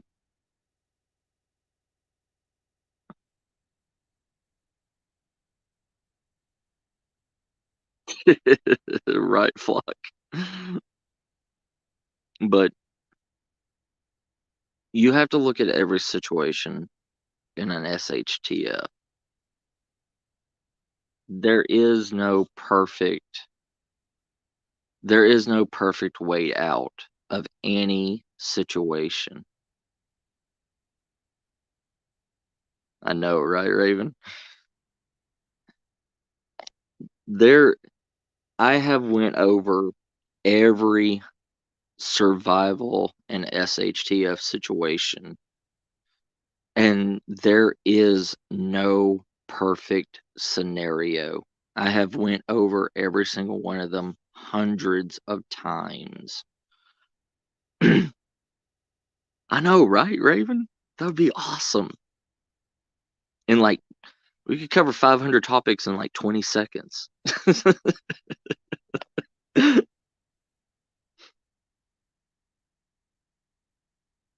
But that's one thing that preppers and survivalists don't understand, is that there is no gold at the end of the rainbow in any situation at all. Because food goes bad, water goes bad, and also when there's nobody to keep up civilization, where there's nobody to maintain structure, that starts to ruin the world. Imagine, just take my city into consideration, San Antonio. There's almost 4 million people in San Antonio. All right. If San Antonio went into an SHTF situation, say the world went into an SHTF situation, and there was no FEMA, no nothing, food would start going bad. People would start killing people left and right. There's 4 million people in this city alone. On top of all that, you have to look at the decay of the city. And what goes first in any city? The sewage, the sewer pipes, the water pipes, they all start to decay and pressurize. And most of the time, the sewers, the sewer pipes are right beside the clean drinking water pipes. Like when Snowpocalypse happened about last year, when the pipes froze, the sewer pipes busted along with the water pipes. The sewer water was getting mixed up with the clean drinking water. We were on a water boil watch for almost 3 weeks because the water was tainted. And people did not know how long to boil water. They did not know to go and get purification tablets. They did not know anything how to do this stuff. But that's what's going to happen in a real life situation. There is no movies and all this stuff make it look, no, not even movies, but YouTubers and survivalists. They say, "Oh, go get a what is it called? A sock wrench and go and just turn on a water pipe in the city and everything. You get fresh drinking water out of it by having this one little tool." Not in a real survival situation will that happen. It will happen for a little bit, but after about maybe 6 months, the water pipes are going to bust because there is no decompression of the pipes, and the water pressure is going to keep building up into those pipes and destroy them. That's the wonderful thinking here in Texas, Carl.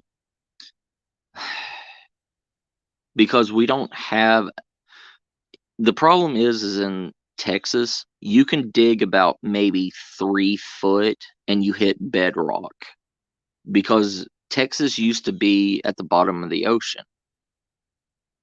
So there's not that much room to dig and bury underground pipes.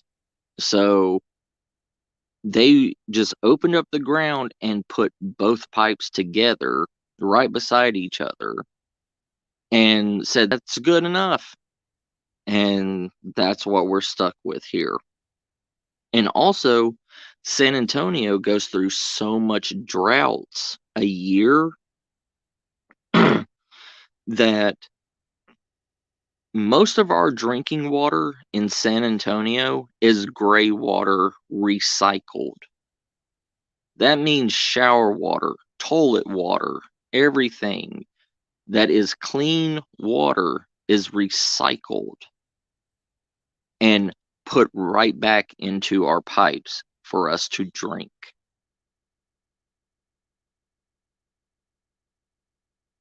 It's purified, it's clean, but it's still gray water.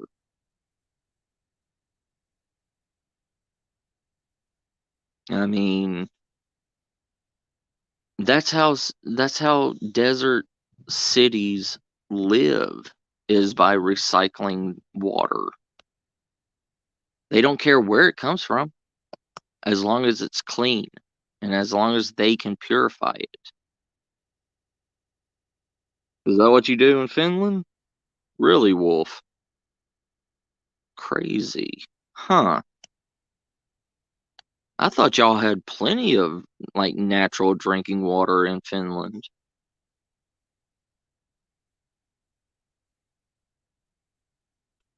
Yeah, that would have been in a perfect ideal world, Carl. But you got to remember, humans did this. Humans thought of this plan. And what's the best thing humans do? Is fuck up reality.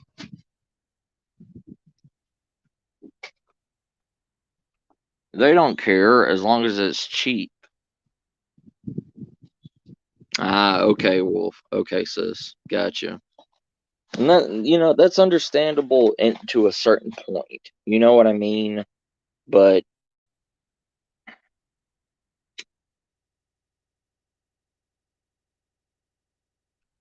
it's understandable to a point to do recycling and all that stuff.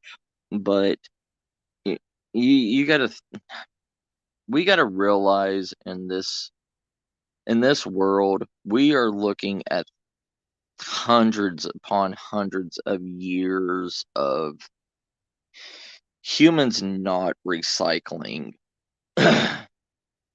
And we got to look at all the past trash and everything. Yeah, yeah, trust your local government. Yeah,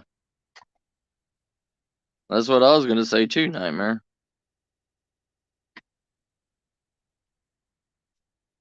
You know, in the 70s, we could have had we could have had fresh, unlimited drinking water for the rest of our lives if the governments of each country agreed to make saltwater filtration plants, just like we could have had biodiesel in the 70s by using basic garbage and running it as like a compost and running it on methane gas from the compost. But no, we did not want any of that stuff because they said it costs too much money.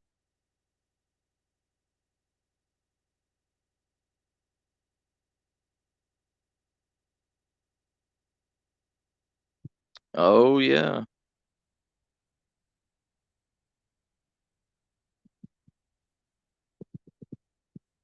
Wow, Raven. See, that's what I want to hear.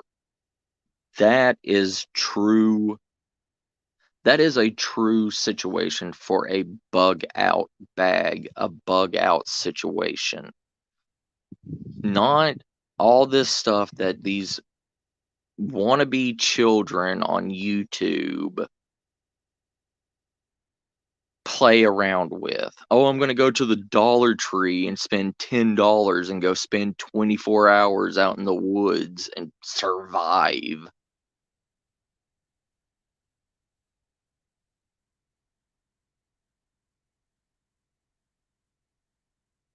Oh, yeah. Oh, I understand, Raven. I understand. And yes, Nightmare, yes.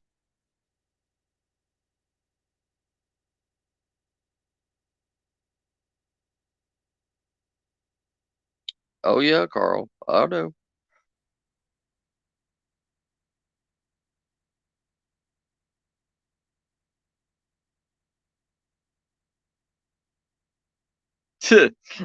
Raven. That's how you do it.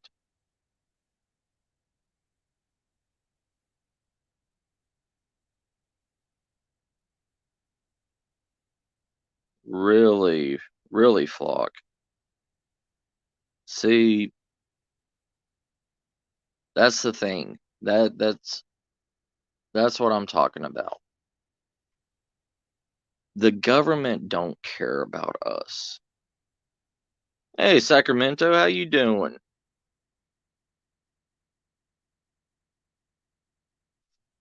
The government doesn't care about us. The government doesn't, and we as a society have been bred to think that the government is going to take care of us. You know, they make themselves look good, like what happened in Louisiana with Katrina.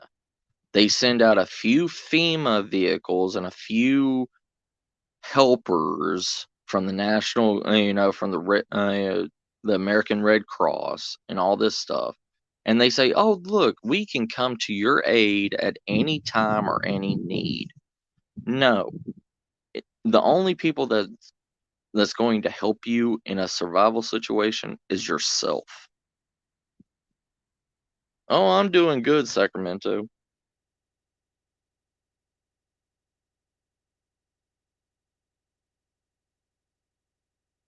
Right, Raven. Right. And that's the thing. News media doesn't care. Nobody cares about the individual. Nobody cares what happens to Nightmare. Nobody cares what happens to Carl. Nobody cares what happens to Raven. Nobody cares what happens to Second Star Survival. But us. We care about what's going to happen to us. Yeah, it was, Carl.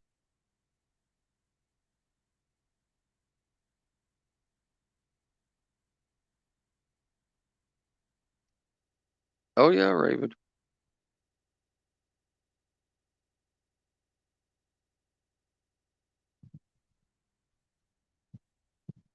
Right. Right, Flock. Right. That is true.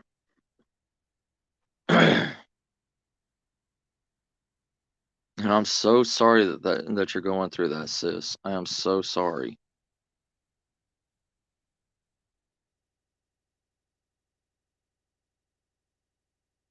Right, Raven. Right. Yeah. They don't care about us. And that's what I've been trying to tell people all the time.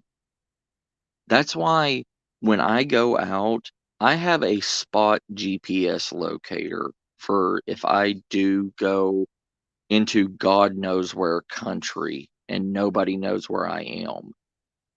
And I literally could not make it back to civilization if I tried, if something happened to me. But here's the thing. If I hit that spot GPS locator SOS beacon, it contacts every emergency and search and rescue agency with around me to come to my GPS location and come and save me. And you know what would happen to me if I was out there in the middle of nowhere by myself and a medical situation happened to me? It would be my fault, and I could be charged with disrupting and causing panic to to rescue and search people. I could literally be charged with causing trauma to these individuals of finding a dead body.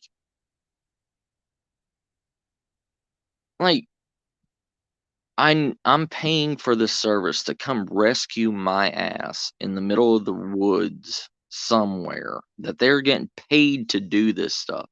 But they're going to take me to court and they're going to charge me for mental damage to these people that signed up to do this?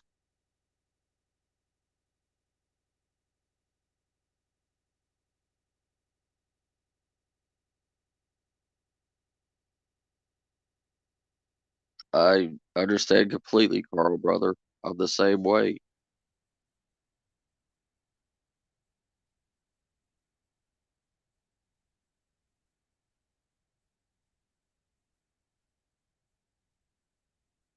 Oh, I understand, Raven. Yeah.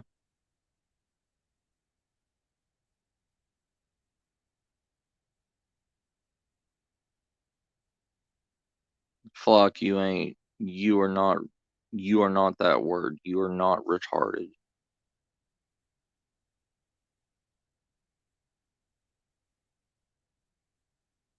You are one of the smartest girls that I know.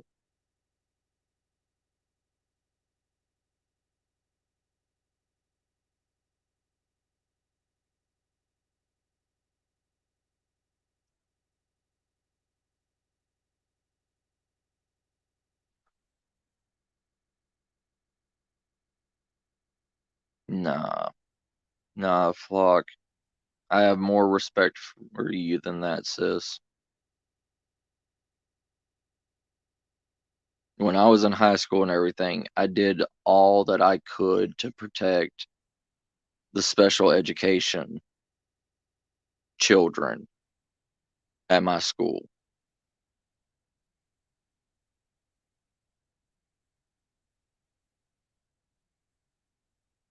There, yes and no, Carl. I could ration my insulin and I could take sour melon. Sour melon is the most potent vegetable that I can grow and eat. And I could eat like 3 sour melons a day and get at least half of my insulin that's needed for the day.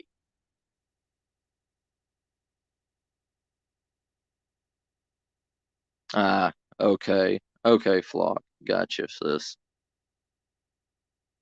I mean, there's other kinds of insulin producing, but they're not actually insulin producing plants.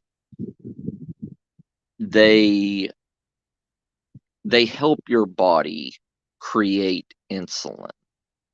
So they're more useful on type 2 diabetics because they can force your body to produce insulin. Me, on the other hand, my pancreas is completely blocked off. It will still produce insulin, but it takes longer. That's why I go into like low blood sugars and stuff. Oh, I know. I understand, Sacramento.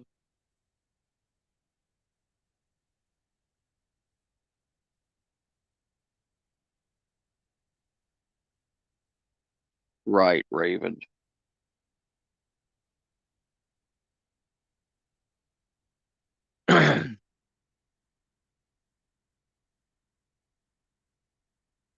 But that's a thing that, see, that's what that was a part of knowing yourself also in this discussion. You know what I mean? Knowing your weaknesses, knowing your strengths, knowing what you can do and what you can't do, understanding the situations. Everybody falls short in understanding. Everybody has weaknesses.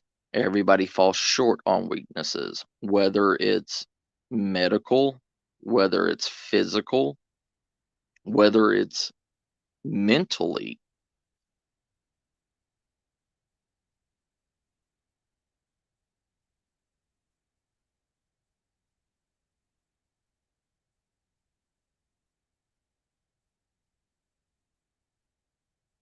Ah, okay, Flock.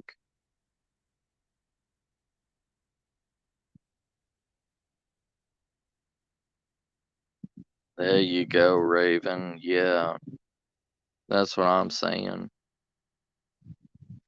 There's an older gentleman that comes to one of the bus stops and everything, and everybody's afraid to take care of him because he's losing his mind slowly. You know, he's got dementia, and everybody's afraid of dealing with him. And I'm the only one in my security company that will deal with him and take care of him and make sure that he gets off his bus and everything, and he waits for his wife to pick him up. He's almost 80 years old and he's got dementia. And you know, when you sit down and you talk with him, he's a veteran. He served in World War II, the Korean War, and he's one of the nicest men you would ever meet, you know? It's just no, I think he's stage 2 dementia, Raven. And, you know, I'm the only one that will sit there and take care of him and protect him. And everybody else is so afraid to.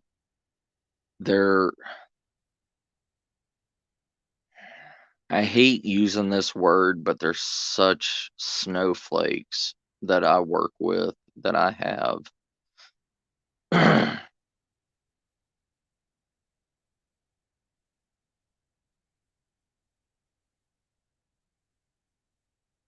Right, Raven, right. Yeah, but you know, they're poor, you know, like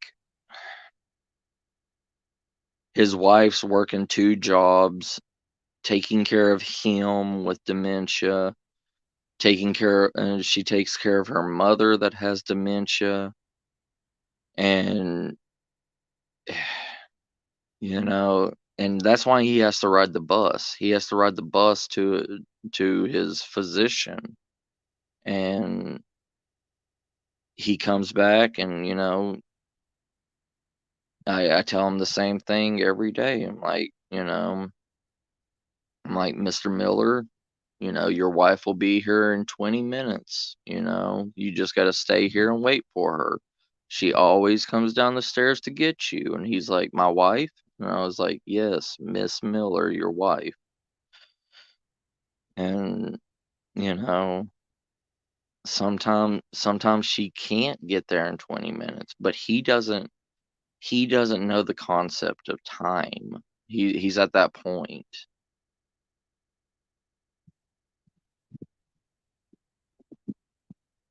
Yeah, Carl. Yeah. And Mr. Miller's he recognizes me, and he knows my voice. Even when I wear my face mask and everything, he knows who I am because I'm the only one that shows him that he's human. But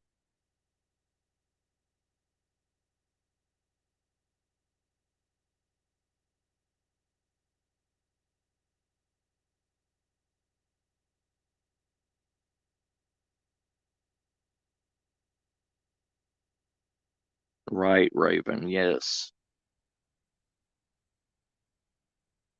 Oh yeah, Sammy. Yeah. Hi, Sammy. But you know, I try to have a good heart. I try my best to be a good person. But I see I see the reality of people. I see what's really going to happen at this. And that's why in an SHTF situation, I'm sorry, but I literally will have to close my heart off to everybody, you know. Oh, I'm good, sis. I'm good. I'm good, Sammy. How you doing, sweetheart?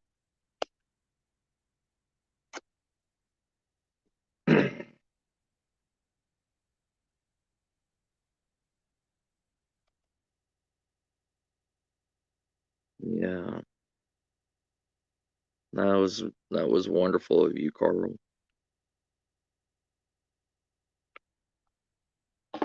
But that's one thing that people have to learn. In an SHTF situation, we're all human. We all have emotions. We all have feelings. We all. Ooh, what kind of pup you got?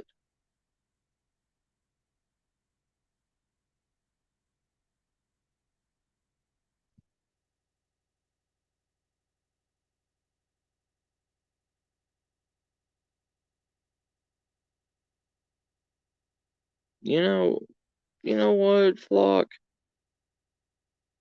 I'm sorry to say this, but fuck them.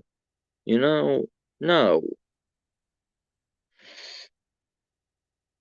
And yeah, people are afraid and unwilling and don't care about the disabled. And but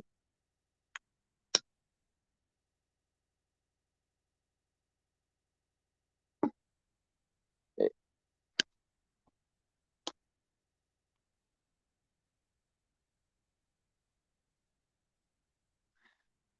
I'm sorry you have to go through that, Flock. I really am, sis.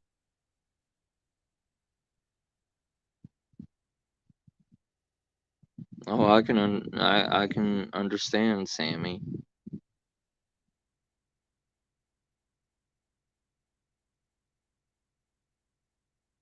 Right, Raven.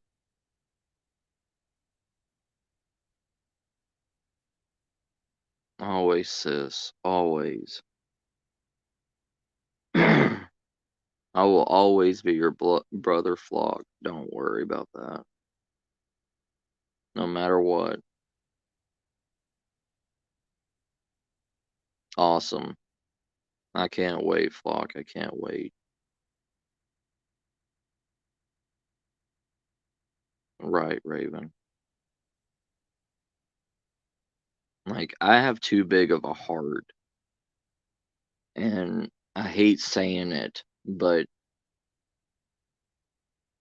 in an SHTF situation,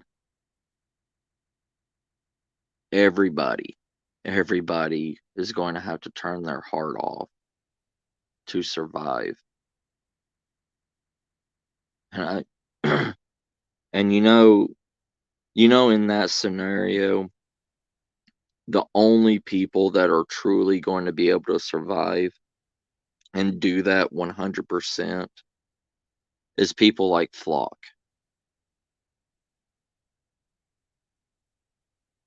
The ones that have been hurt and kicked to the side, and they're the only ones that are truly going to be able to cover up that, to shut off that part of their mind.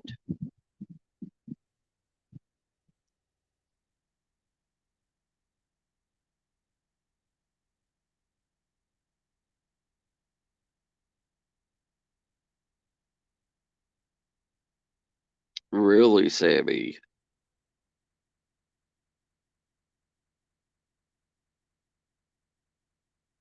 That is awesome. That is awesome, Sammy.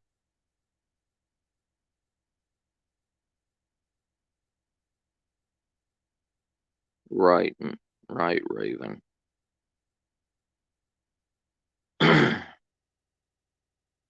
you we as individuals, we need to learn to be able to shut off ourselves from anybody else.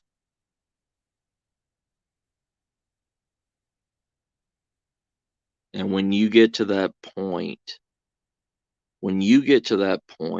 of where you can do that and not even blink, like to look at somebody else, you're already 10 steps ahead of anybody else in a SHTF situation.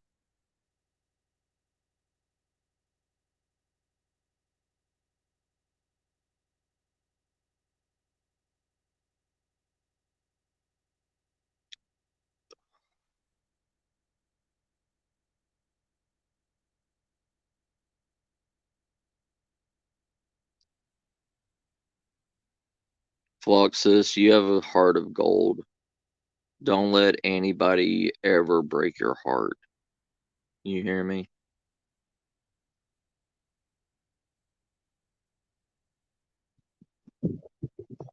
You keep being you, Flock.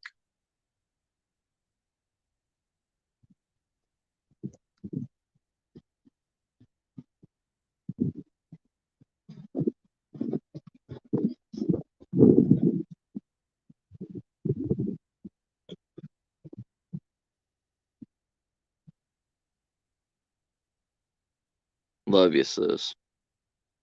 I always will.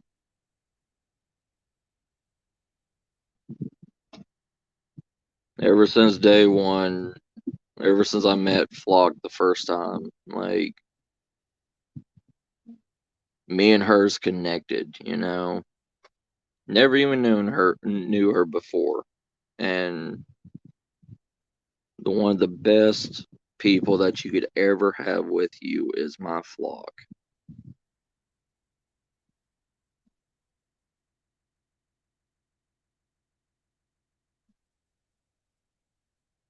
Right, Raven. Right.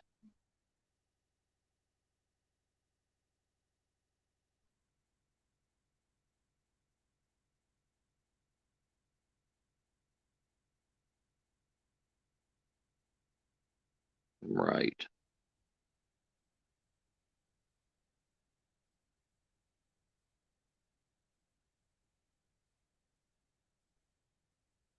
Alright, family. I'm gonna have to get off here. My coffee's already worn out of my bloodstream.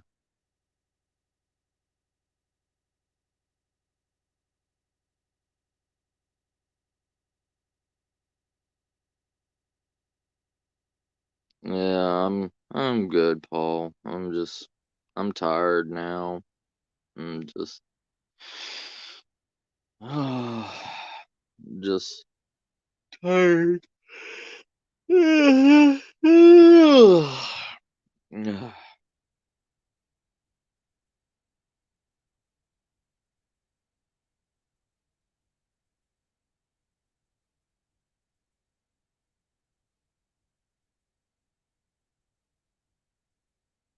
Right, Carl, brother. Right.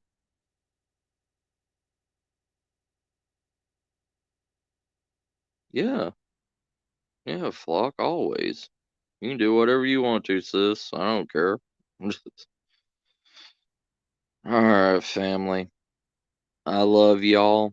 I love you all. You're all my brothers and sisters, always. And anytime you're here, or anytime we meet anywhere else, you'll always be my family. And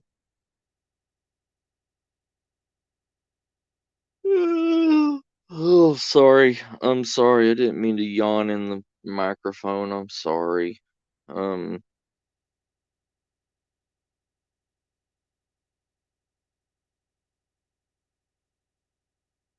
Thank you, Raven. I'm glad to see you here.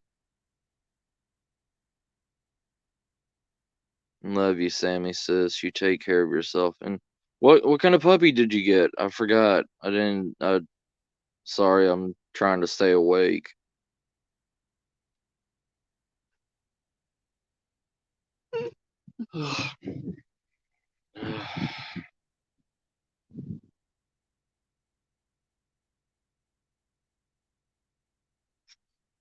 We're glad to have you two here, Flock.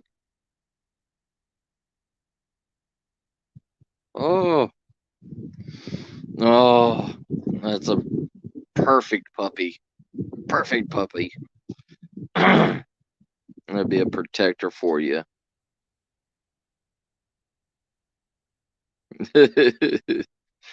Hey, we're all stragglers at one time, Raven, sis. Ain't no. Oh, really, Flock? Oh, sorry. That's so cool. Tell Big Box I said hey, and tell him thank you for coming. All right. Good night, y'all. I love y'all family. Y'all take care and always, always keep a lookout and always watch your surroundings. All right. And I'll do another live stream and everything later. Okay. Love y'all, fam. Good night, brothers and sisters. Good night.